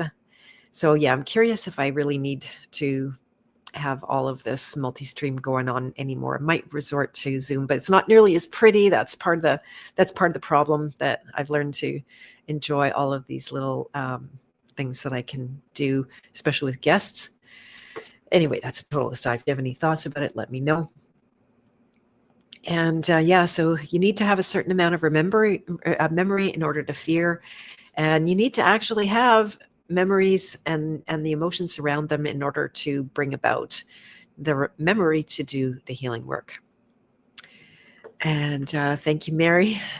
It is kind of fun for me, actually, because people don't have a clue what's going on in the back end in a live stream. I heard somebody was criticizing Sarah, saying that she doesn't do anything at her debates. Well, you have no idea what's going on. And she's got like a way bigger system, and I can see multiple screens, and she's doing this. I should probably have more than one screen to work on too, but it is it's a joy for me. I love it because I'm a born connector, and where there's exchange, there's life. That is, to me, makes life worth living. So yeah, I'm all for the multi tasking, I guess is what you would call it. Some people say there's no such thing as multitasking. I think there is. By far, we talked about that last time. And I just thank you for that. Yeah, it is a job, but I love it. So that's good. I don't mind. And I have MSG on my side. So now this one I think we touched on last time around trauma-based mind control, but this is one very important thing that I think, a lot of us in the truth space have obviously been unfortunately privy to trauma-based mind control at a variety of different levels. I've been tracking this for the last 6 years and just seeing how, there are very extreme examples of it. And then there are more benign examples of it that have become normal in our life. For example, there are pieces of music that are incredibly well done. They might be beautiful. They might have a lot of, merit in their musicality, in the creativity, originality. Hello, Mr. 10th Man 36. Nice to see you. Welcome here. And in this example, the words in the background might be entirely unhelpful. They could be more benign, where it's just reminding you that, you don't have the girl you want, or you don't have the money you want, or you're like, need to cry in your blues like a cowboy or something like that. Or it can be much more sinister than that. I when I do road trips with my son, I listen to his music. And I don't force him to listen to my music. I barely have any music I want to listen to, even other than my own these days. I'm open to it, though. Send me music. If you're in the House of Free Will, we have a music chat there, and it's good to share. You don't listen to music anymore. I know it's weird. Because why? I don't know about you, Jackie, but it's because of all of the programming in there, and I'm sick of it. I don't want their brainworms in my head, and because there is a certain kind of manipulation going on, and it's that beautiful music and then the shitty message, which might be outright destructive in the case of my son's music. I mean, he's become a very good person, so I've really had to just step back and not manage him, and for sure not to try to control the fact that he loves metal music. But he loves it not because he's a headbanger. He hates headbangers. He doesn't want, it doesn't look like a headbanger. He doesn't want to hang around the headbangers. He's looking for the musical precision that often can be found in that genre. And so then, but if you listen to the lyrics, they don't even try to pretend that they're nice, or there's no sugar coating around it. It's outright, recommending you kill yourself, or just like the deepest, the darkest, the most violent. This can be, and there's stuff that's out of his scope too. Like he says, "Oh, I just can't listen to that," which I'm very happy. He's got some limits around it. And then so yeah, they pair, is what I was going to say quickly. They pair these two stimulus, that like the beauty that we're attracted to and the horror that we have an aversion to. Well, that attraction and that aversion, turns out they really are the same mechanism in the psyche. One is grasping at, and the other is pushing away. But they're the same action. You don't know that until you actually observe it. And so in this push-pull, where we're attracted to the thing that we like and we have an aversion to the thing we don't like, our psyche has a split. That's the trauma-based mind control. And so what in that split, we pair the two things. We pair up the, say the pleasure and the enjoyment of the music with the horror of the message. And so that becomes embedded in consciousness. So even the most normal music can do that to you. Or like I used to really love listening to YouTube, but I learned that the guy's like really severe pedophile. So that's paired up in there. Even if the message isn't about it, although there is one album that makes it kind of blatantly obvious on the art. And that pair, I don't want that pair in my head. I don't want that confusion. I don't want to have to be sorting that out and detoxing that over and over, because that's what you do with music. You listen over and over and over. So I'm kind of over it, and I'm looking forward to getting back into playing when my finger heals more. Getting just been singing along with myself. You're nodding with you. Yeah, yeah, exactly. Jackie, you trained in hypnosis and NLP years ago, so you can see it. Right, exactly. When you pull back that curtain, that can be really messy. And yeah, brainworms. That's how I feel them, because I can I can just be in a store, and then they play some song from my earlier years, and I knew the words. That's the downfall right there. I knew the words, so my head starts to sing the song, and next thing you know, I'll wake up the next morning, and I still got the stupid song in my head, and I only heard it for 15 seconds walking in and out of a store. So that that's how wormy they are. They just like drill in, and they stay for a while. And I literally have to do things to knock it out. Usually it's my own music, because I have 4 albums worth of brainworms, but they're good brainworms for me anyway. They're very good. They're positive, they're good messages. They make me remember the right things, who I actually am. And yeah, we go in and out of hypnosis all day long. Exactly. Yeah, and if you don't remember the lyrics, you're good. I blocked a lot of lyrics from my mind, or mangled them. We have a certain innocent nature to us, for sure. Myself, where somebody can be giving me a really negative message, whether it's coming through music or anything, and I will actively not hear it. I will mangle it into something that's not so bad, or at least meaningless. I've seen myself do that a bunch with lyrics over the years. All right. Yeah. So trauma-based mind control, it's a really very real thing, and it's good to watch out for, good to be aware of, and not to let yourself be at the mercy of all the wrong brainworms. In that one example, I'm sure there's many, many more. Let's see.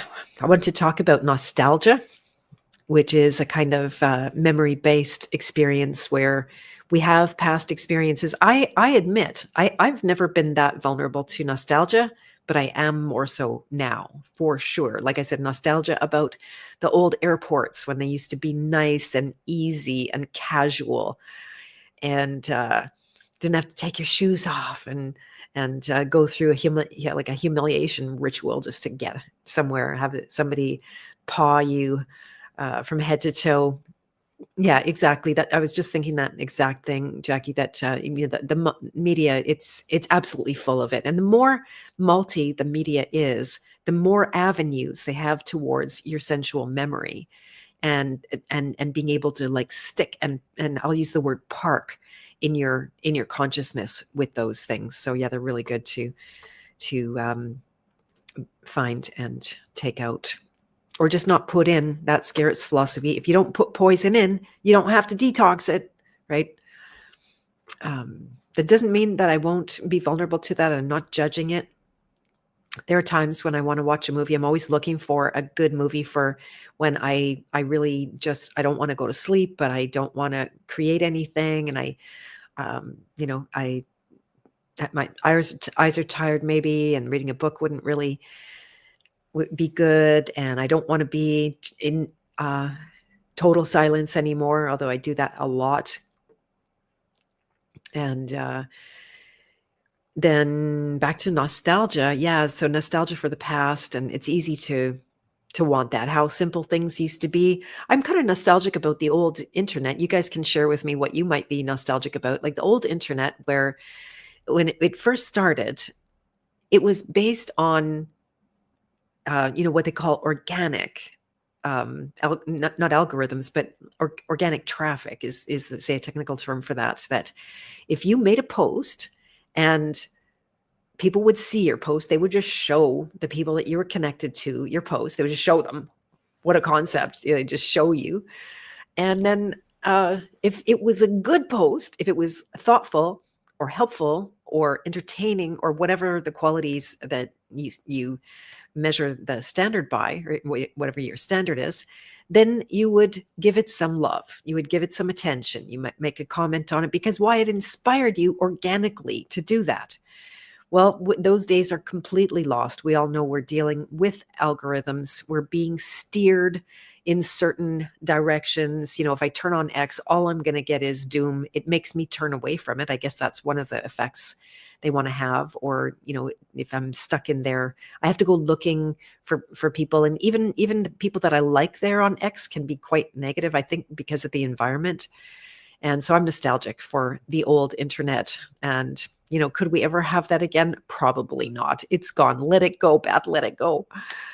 And then another thing that people don't realize is that they have nostalgia for the future. So what do you guys think that is? What would you call nostalgia for the future? I'm looking for one word. It has 4 letters. It's not a bad word. And social conditioning, the vulnerable. Absolutely. Absolutely true. So can you think of a 4-letter word that would mean, it's like we're doing a crossword today, that would mean nostalgia for the future? This is a really good one. And it speaks to, yep, you got it, Jackie. You got it. It's a hope. It's a hope. And it's a hopium, right? Hopium is a terrible disease. It's very addictive. And so we project the past that we wanted onto the future. And, so this is tricky because I'm really getting into the unpacking of visioning, right? So what's the difference between hopium and a vision? I'm not gonna try to do justice to that right now. That right there probably is the crux of something, and I'm going to go back to that. But yeah, the projection of those meaningful memories, and I was going to just put it out to, right, what is the difference between meaningful memories versus meaningless memories? Because sometimes my memory is serving me things that is just like, why did I remember that? What could possibly be the use of it? Do they, does it maybe hold significance that I'm not aware of? But it seems to be utterly chargeless, and it's just like junk in the memory bank that you want to, that you don't even really need to clear out because it's not, it's neither here nor there. It's not really full of meaning and anything. It's just junk. Who knows? And where is that junk located? So let's talk about this first. Is the junk actually located in your brain, or is there just an impression of the junk in your brain? So maybe there's no actual substance to memories. It's just the impression in that wax-like substance of your consciousness. And let's see. Yeah, hope is relying on an outside source for what you want, as opposed to vision coming from inside of us.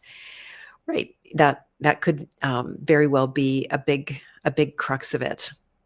But the hope could also be internal, I think. And maybe it's clearing toxins. I forgot what that might be related to, Jackie. Oh, as in toxic thoughts. Well, that would be nice. Like if you had a toxic thought and it was gone, like you had it and it was gone, that'd be great. But what did toxic thoughts usually do, much more so, is they recirculate, just like toxic bile in the intrahepatic system. It recirculates. Trying to get your attention, because the toxic thought coming up is exactly that. It has hopes, speaking of hope, for getting your attention. And it's not that easy to get our attention from ourselves. You think that would be a given? You think that would be the easiest thing in the world? But it's not. It's not. Just why? Because our attention is turned in so many different directions and required for a lot of things. And yes, that's the hope, so that a toxic thought could come up. You could recognize it.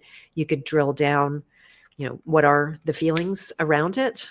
What are the programs that actually anchor and hold that in the unconscious, and make it a like a static, inert part that requires energy in order to maintain. But yeah, unfortunately, the toxic thoughts, if you just see the toxic thoughts. It's good that you see them. Many people don't even see or notice their toxic thoughts. So that's a step ahead if you notice them, but they don't go away. And if you try to wrestle with the thoughts, that's just suppressing them. That's putting them off for another day and trying to pretend that you don't have toxic thoughts so you don't have to maybe think badly about yourself. And then memories could also very much be in the water of our bodies, which is a huge part of the research that has Veda Austin that she's been doing, that has been extremely popularly shared around the truth circles. And yeah, memory and water, absolutely, Maya, absolutely. That would have been a dote for me after the live stream if that didn't get said. So thank you. Yeah, memories in the water element, absolutely. You got it. Yeah. So now it's interesting. They would say this memory, or this water would have no memory and no structure. This is where it starts to go a little bit off, because this is distilled water. It has no memory, except when you think about it, in reality, this water is now listening to me speak. It's hearing the tone of my voice. When it was being distilled, it heard that machine that you might hear sometimes. It was privy to all of the vibrations in my environment, whatever I was putting out for myself or from my media or whatever. So in a way, is there really such thing as unstructured water? I don't think so. That would go a little bit deeper into that. And they're like, oh, unstructured water is bad, and you need to add this to it in order for your body to recognize it. Well, I've had no problem whatsoever having my body recognize this pure water that might have vibration stored in it, but it doesn't have any minerals in an actual way. So that's just an aside.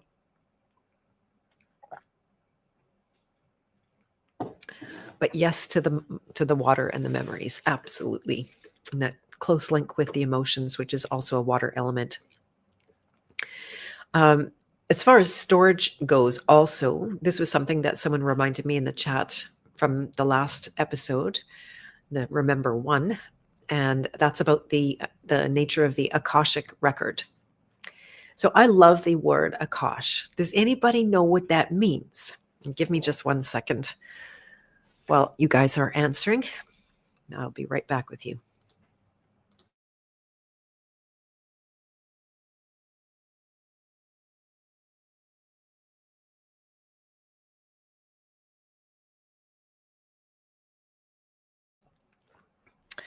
I'm a girl. I don't like to blow my nose on camera.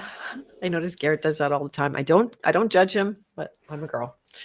And so, yeah, the word Aakash, it is, I'll say, one of the elements that is in the Vedic system. So it is a word. I actually named my son. His second name is Aakash, and it's one of the elements. Which of the elements do you think it is? Now that I've given you a fair amount of detail, and you guys can start guessing at the 5. Now that's in this system. Yep, you got it, Mary. You got it. See, you tapped right into the Akash, and you pulled out the ether. So interesting. It doesn't mean that there isn't a light element. Sorry for the sirens. Those are normal around here because I live across the street from a first responder. There, it's going in the distance now. So it doesn't mean that there aren't other elements at play. But the Akash is the ether. You could also call it space. In India, they would use the word space, where I studied, as a name for the Akash. It's that invisible place. It is where it is in fact where sound takes place. So sound and light not being an element. Is light in the ether? That's possible. I'd have to look into that a little closer. But so there is the hypothesis that the memories actually lay in the Akashic record, being the etheric record. And the word Akash meaning ether. And it's the holdings of the intangible, the invisible forms, the bodies that don't have a form we can sense with our eyes and our ears necessarily, although sound obviously you can, but they're still subtle. They're more removed from our gross senses, that it's more subtly sensed. You could call them seed energies also that live in the Akash. And some would say that it's all there for the download, that this is, we have, we can literally just reach into the Akash. Was the name of Catcher in the Rye's main character Holden in the Akash? And I just reached out with the help of some MSG giving me greater capacity, and I reached into the Akash and I grabbed that name. But had I never read that book or known about that book or that character, would I be able to reach into the Akash and get it? Maybe. It's possible. I don't practice doing that. I believe practicing would help. But this is a story I'd like to share. Forgive me if you've heard it before, because you've heard me talk before. But there was a little exchange. I believe it was Prince saying that when he was alive, he would have to sometimes wake up his sound crew in the middle of the night to record a song that just came to him. And the reporter asked him, well, why don't you just wait till the morning? And he said, if I wait till the morning, then Michael Jackson will have already written and recorded it, that it was in the ethers and it came through him. Now, as if you are a creator, you will likely be aware of this. We're in the realm of the alchemist here, by the way, if you don't know the archetype that this is definitely pointing towards. Because that ether element is one that the alchemist has the subtlety of consciousness in order to explore. It's not, again, available to the gross senses. It's available to the much more subtle senses. And thanks for that, love, Mary. I appreciate love. And so the Akash, the things are in there, and this creating something out of nothing is the alchemist's way. And is it a kind of remembering when you pull something out of the ether that would be new? We'll call it new. Is there anything new under the sun? And they say, no, nothing new under the sun. So it is a kind of remembering. And this is very alchemist as well, because one of the jobs of the alchemist is to take the dismembered pieces and show their wholeness.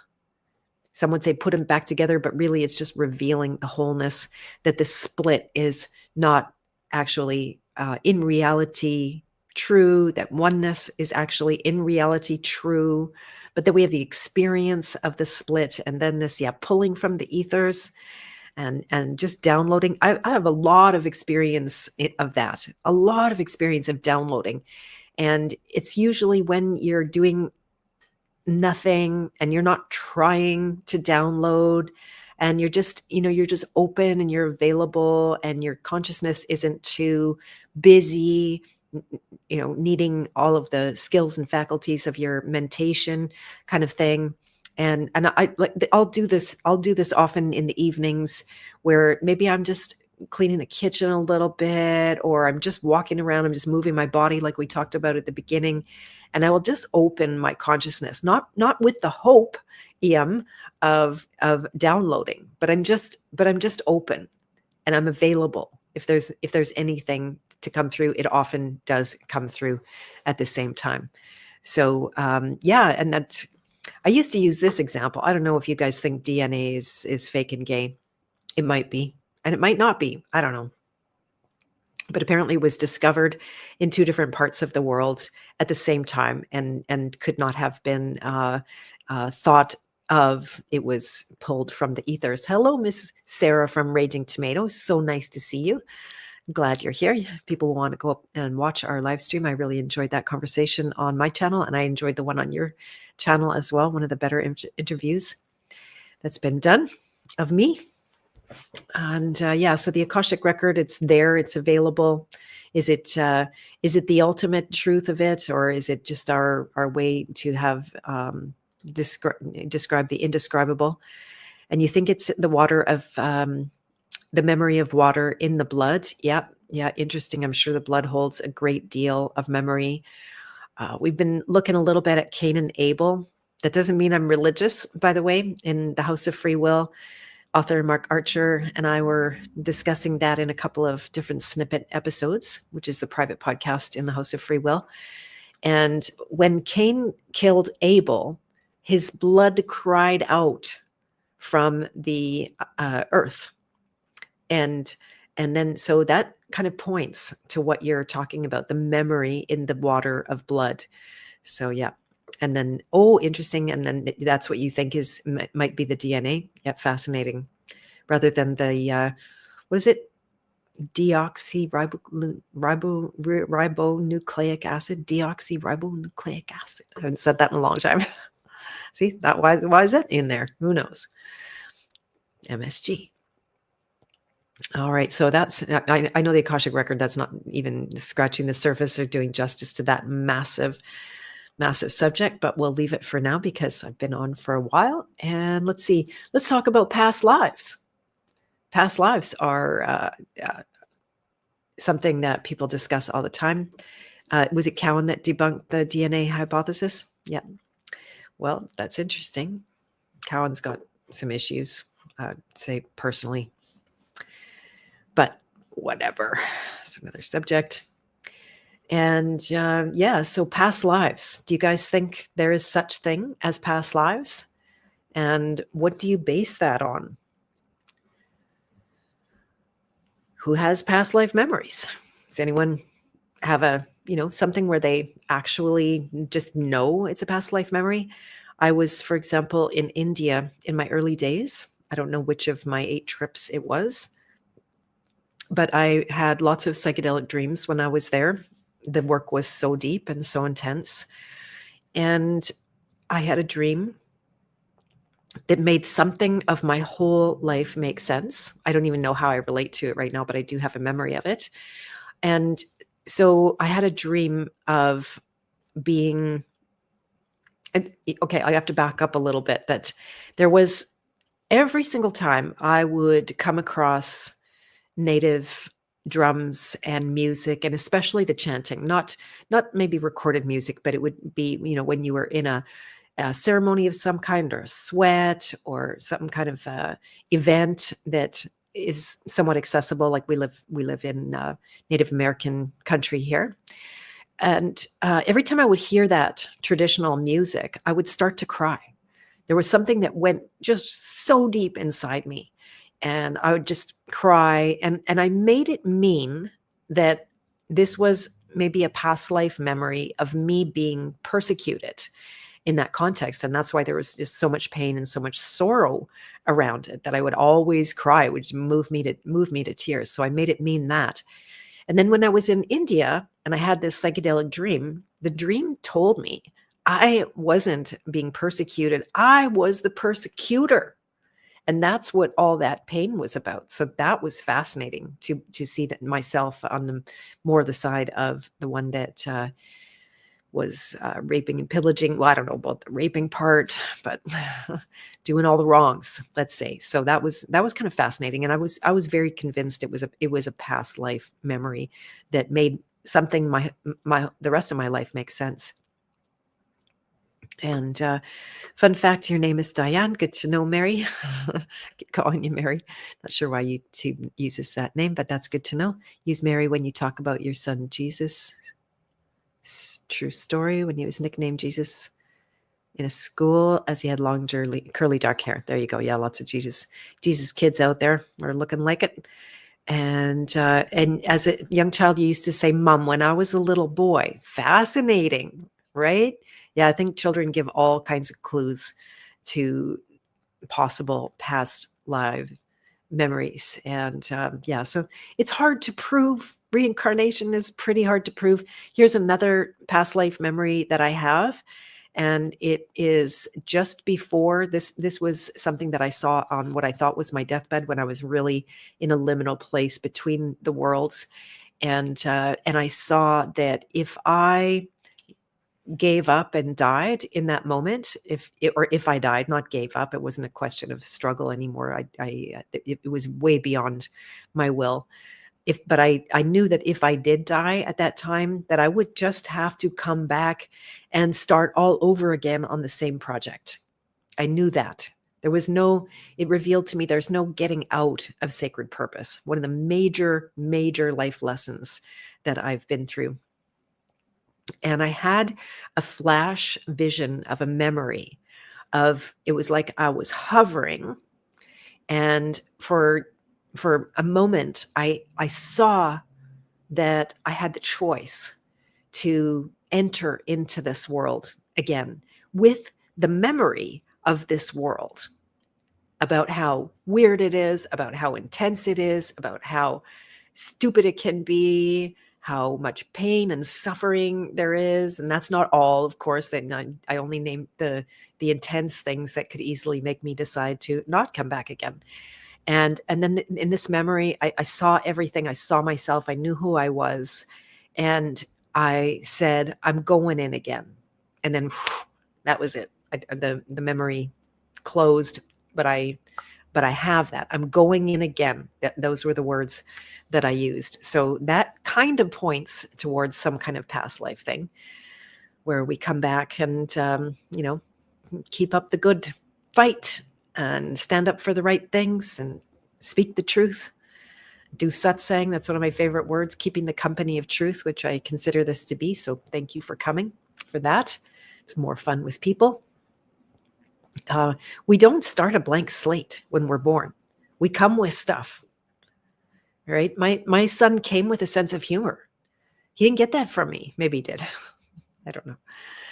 But he was a little comedian, and it's part of his nature. He's got that archetypal comedian kind of a thing going on. And there's things that we know as children we shouldn't know, and it's just we don't have any basis for having learned that certain kinds of wisdom, whatever it is. And hello, quietly content Baron. Really nice to see you. Glad you're here.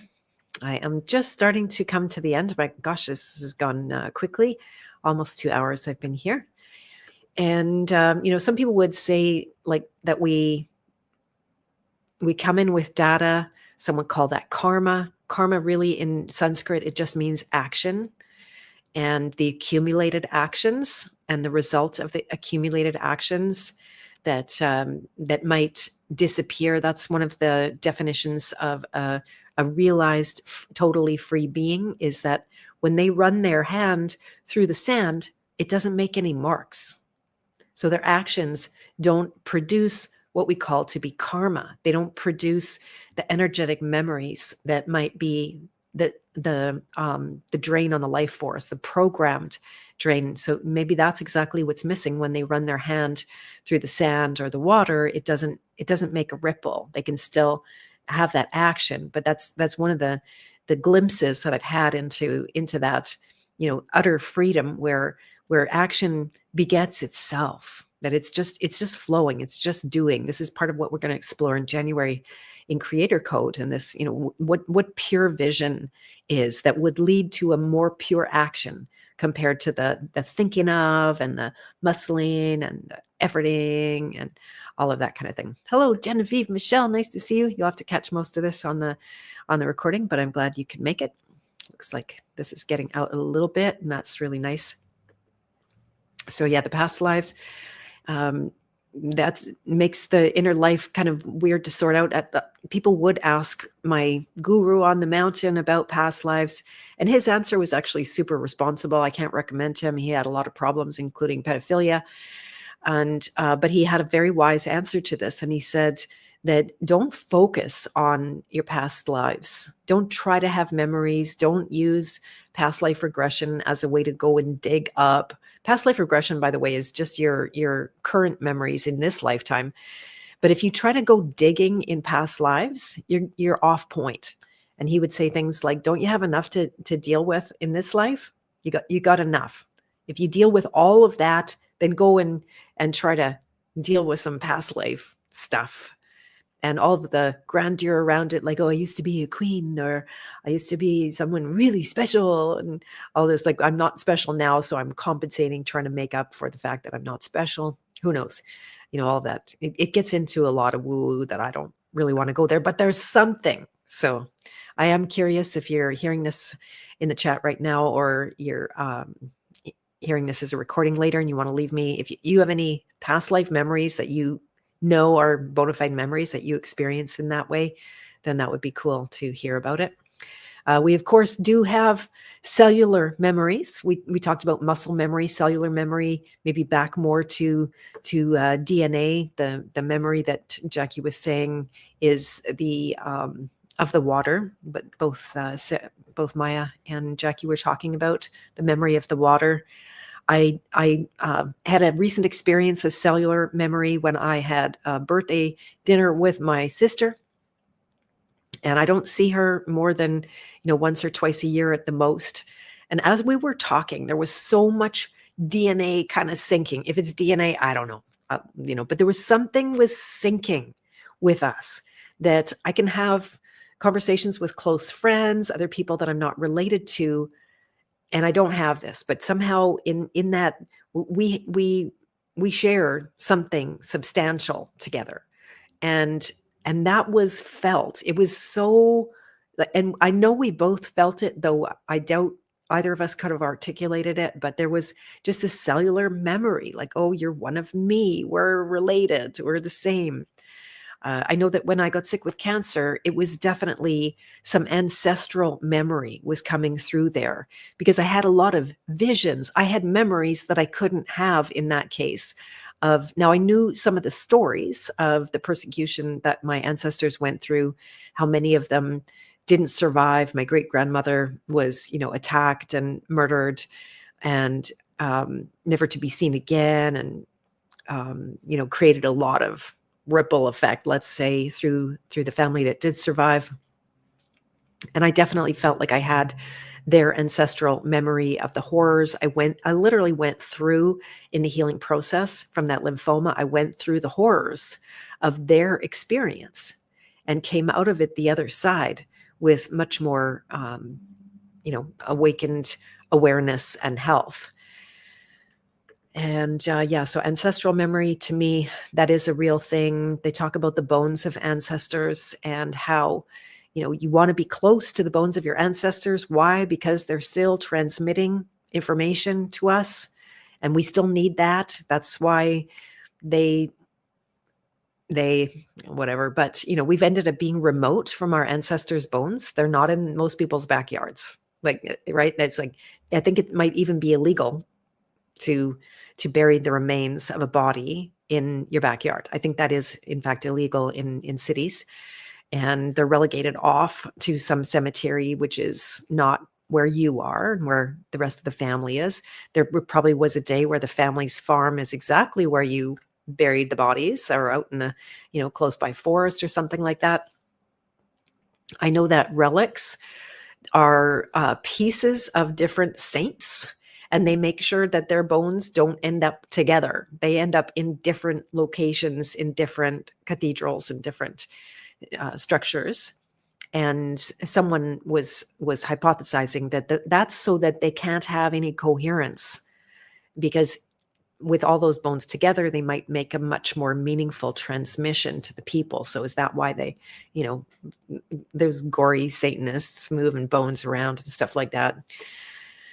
So yeah, that's about past lives. I don't know if there's anything more you guys want to talk about there, but yeah, if just in case life wasn't psychedelic enough, you got to throw in some past life stuff. And never mind multidimensionality, which we did actually talk about. So I'll leave that for now. And no worries about the Jesus comment. Absolutely, I got it. Your attempt at humor. Yeah, Mother Mary of Jesus. No problem whatsoever. And so, yeah, I think the last thing I was going to talk about is maybe the difference between memory and revelation. Maybe that would have been part of the discussion about the Aakaashik records as well, the etheric records. And so when we remember something, it is different than when we have a revelation. But is it really different? Is it really something unique, or maybe just the same thing at a higher frequency or volume level, louder level?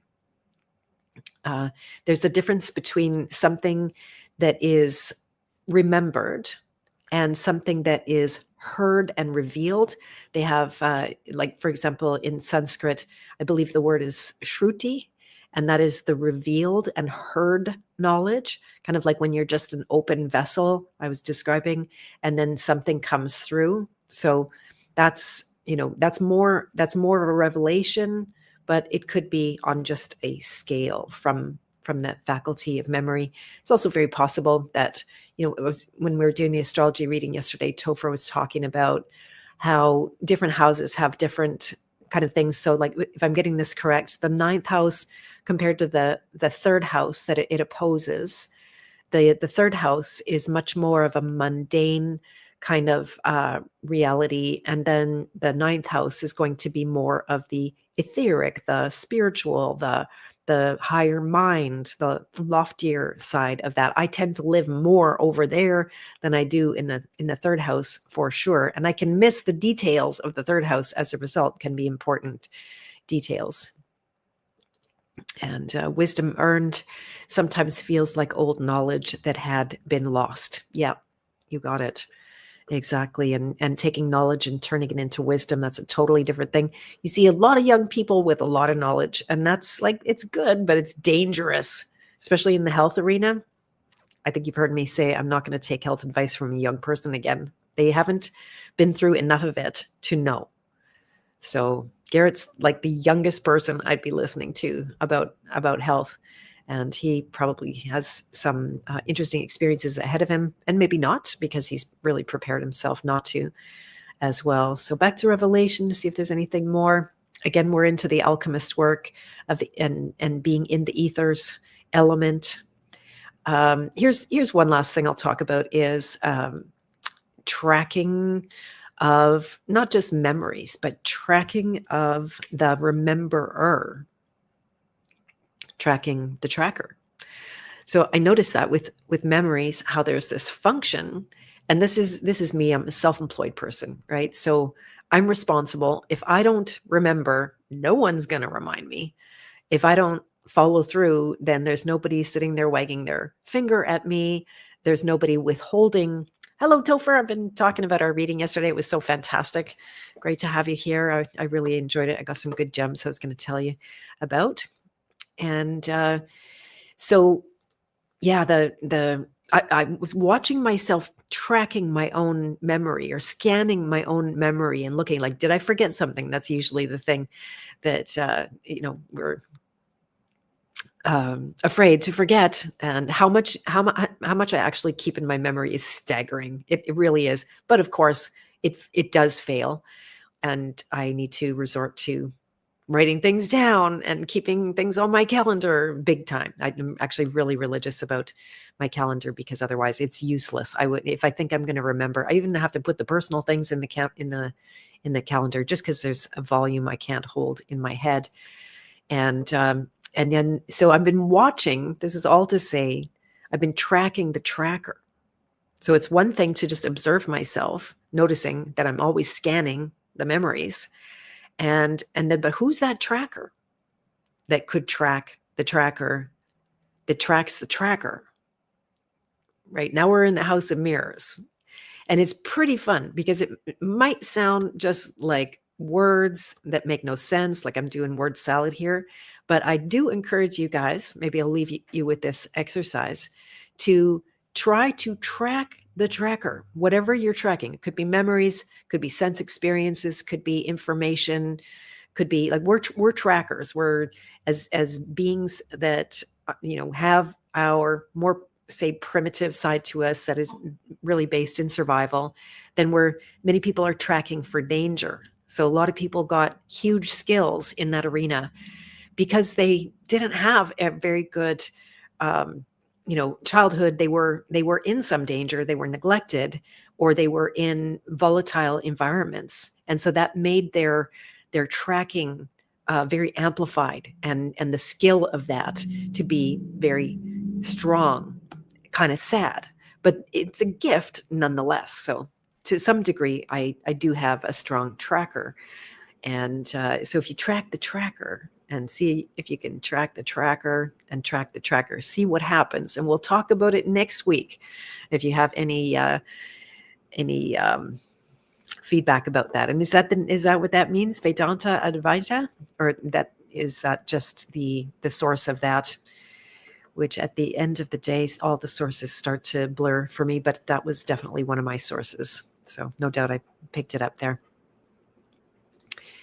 You're the fourth wall. Interesting. Well, maybe I'll have to have you on for another live stream to talk about that, or a House of Free Will workshop to get into the weeds. I do like being in the weeds of the fine points of consciousness and the psyche. It is getting more psychedelic. I'm doing less psychedelics, like none, but it's getting more psychedelic. And it's kind of fun, because otherwise it can seem like nothing's going on when there's a whole lot happening. Track and capture. Yeah, track and capture. Exactly. Yeah, but if you can track and not capture, and just track the tracker and see what happens. It's not what you think. It's not what you expect. It's good fun. You could do it all day. All right. So I think we have come to the end of the information that I wanted to talk about today. I think I got through it all. I didn't really go deep into Mandela effect. I don't know what to do with that one. It's just see if there's anything else. Oh, shoot, there is more. Okay, I'm going to finish this, because otherwise I'll have to be remember 3. This is one of the really beautiful functions of being alive, is to remind each other, right? That's our role in each other's lives, is to remind each other of the who they are. That's like the ultimate memory that you can have, is who you actually are. It's the last memory we tend to have, because all of the other data is more obvious than that to the senses, whereas who you are is the most subtle aspect of yourself, and where you are connected to every other subtle aspect of life itself. And so I think that is our purpose, is to remind each other. It's why I do what I do, not just to remind each other, but so they turn around and remind me to know who I am. And so this is good. And we might not be able to do it without each other. We're not meant to live an isolated life. It's why I like to gather communities, why the invitation to the House of Free Will application is open. And you can find that in the notes below, not the notes below this one. I've started just linking up, but you can find my website and the King Hero Archetype quiz. If you haven't done that quiz, you can go and remember who you are with respect to the patterns of the archetypes, which is always revealing. There's 10 videos for each of the archetypes. But yeah, our role in reminding each other, we do that in 2 ways. One is positively, meaning, we reflect something good back to someone, not to blow smoke up their butt, but to just reflect it. And especially when they don't see it, it's really amazing to reflect that. Someone might think that something they're doing is a curse, and you can remind them how it's a gift, like we're talking about the tracking kind of gift. And then we also remind each other through negative experiences, through the things we don't want, through the interactions you'd rather not actually have had. And they create a reverberation. They give you the opportunity to bring up probably memories from this life or whatever life. They will invite you to work through them, to let them go, like Jackie talked about earlier, to actually go the distance and heal from what ails you. So whether our company is of our liking or not, I do recommend good company. It is a very, very important factor in your growth. It's much bigger than nearly any factor of any kind. But whether people remind us positively or negatively, it's still of immense value. And this is really a huge purpose of what we're here to do. Ideally, it is some kind of satsang, speaking the truth. Sat means truth. We talk a lot about the truth, but people don't really love the truth. And when it turns out at the heart and the soul of it, they like knowing the lies, but that's only one small, shallow aspect of it. Speaking what's real and true with integrity. We're talking the lover archetype here, by the way, in that love for the truth and our reminder of each other, using the memory to remind one another. And you remember who you were as a child, everything seemed to make more sense. I'm assuming seemed to make more sense then, or it makes more sense now, Mike. Maybe it makes more sense now. That's probably the case because things don't make really sense to children. Yeah, our purpose to remind each other of the truth. That's a major thing. And there was this point kind of got lost somehow, is the way that we remember each other. I did talk about the last time in my last video how we have, there's two deaths. The first death is when your body passes. The second death is the last time that somebody says your name, the last time somebody remembers you, or, remembers you enough to say the name out loud. And so this is on the heels of that when we remember the other, whether they're in the flesh still or they have already passed, what are we doing?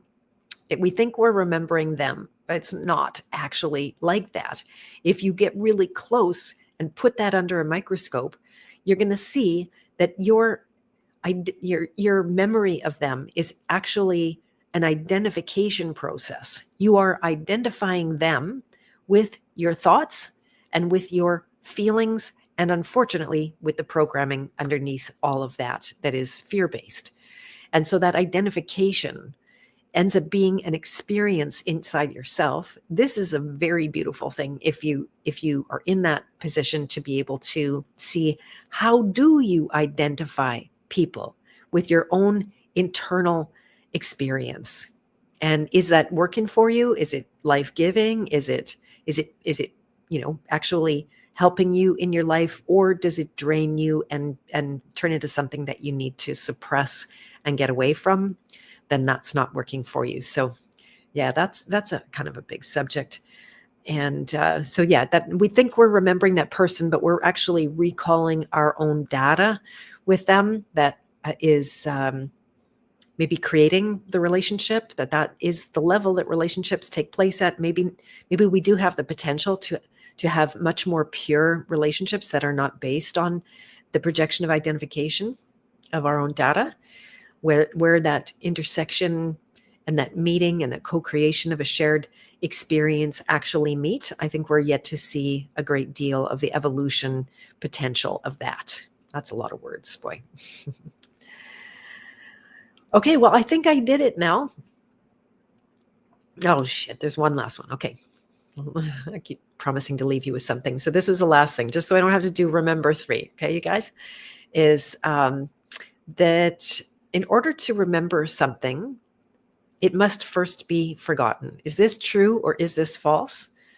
And you don't know you forgot something until you remember, is often the case. So here's one example. You guys can take this for reflecting in addition to the other things I mentioned.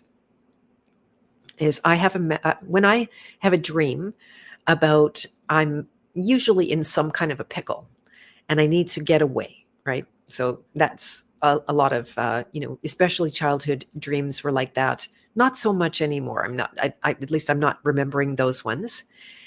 And this is, I have had this experience so many times where I'm in a pickle and then I have this sudden memory. Oh, I can fly. I forgot I can fly. I don't need to just run with my little legs or whatever way. I can actually just, I'm out of here, right? I can just fly. And it's this, every single time it is remembering that I forgot I could fly. So yeah. That's all the fun that I had with memory. I'm sure as soon as I get off this live stream, I'm going to remember some important points, but we can use the comment section of the videos to explore anything more. And I'll be back again next week, same time, November 28, 2 p.m. Central Standard Time. Remember or remind. I lost the context. Mike's laughing. That's good. And so I think that's it for now.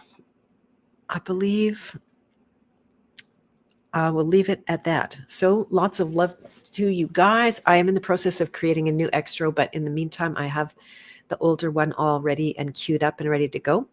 Thank you very much, everybody, for coming. It's been fantastic. If you want to connect with me, you can do that at bethmartins.com. And I will see you guys soon.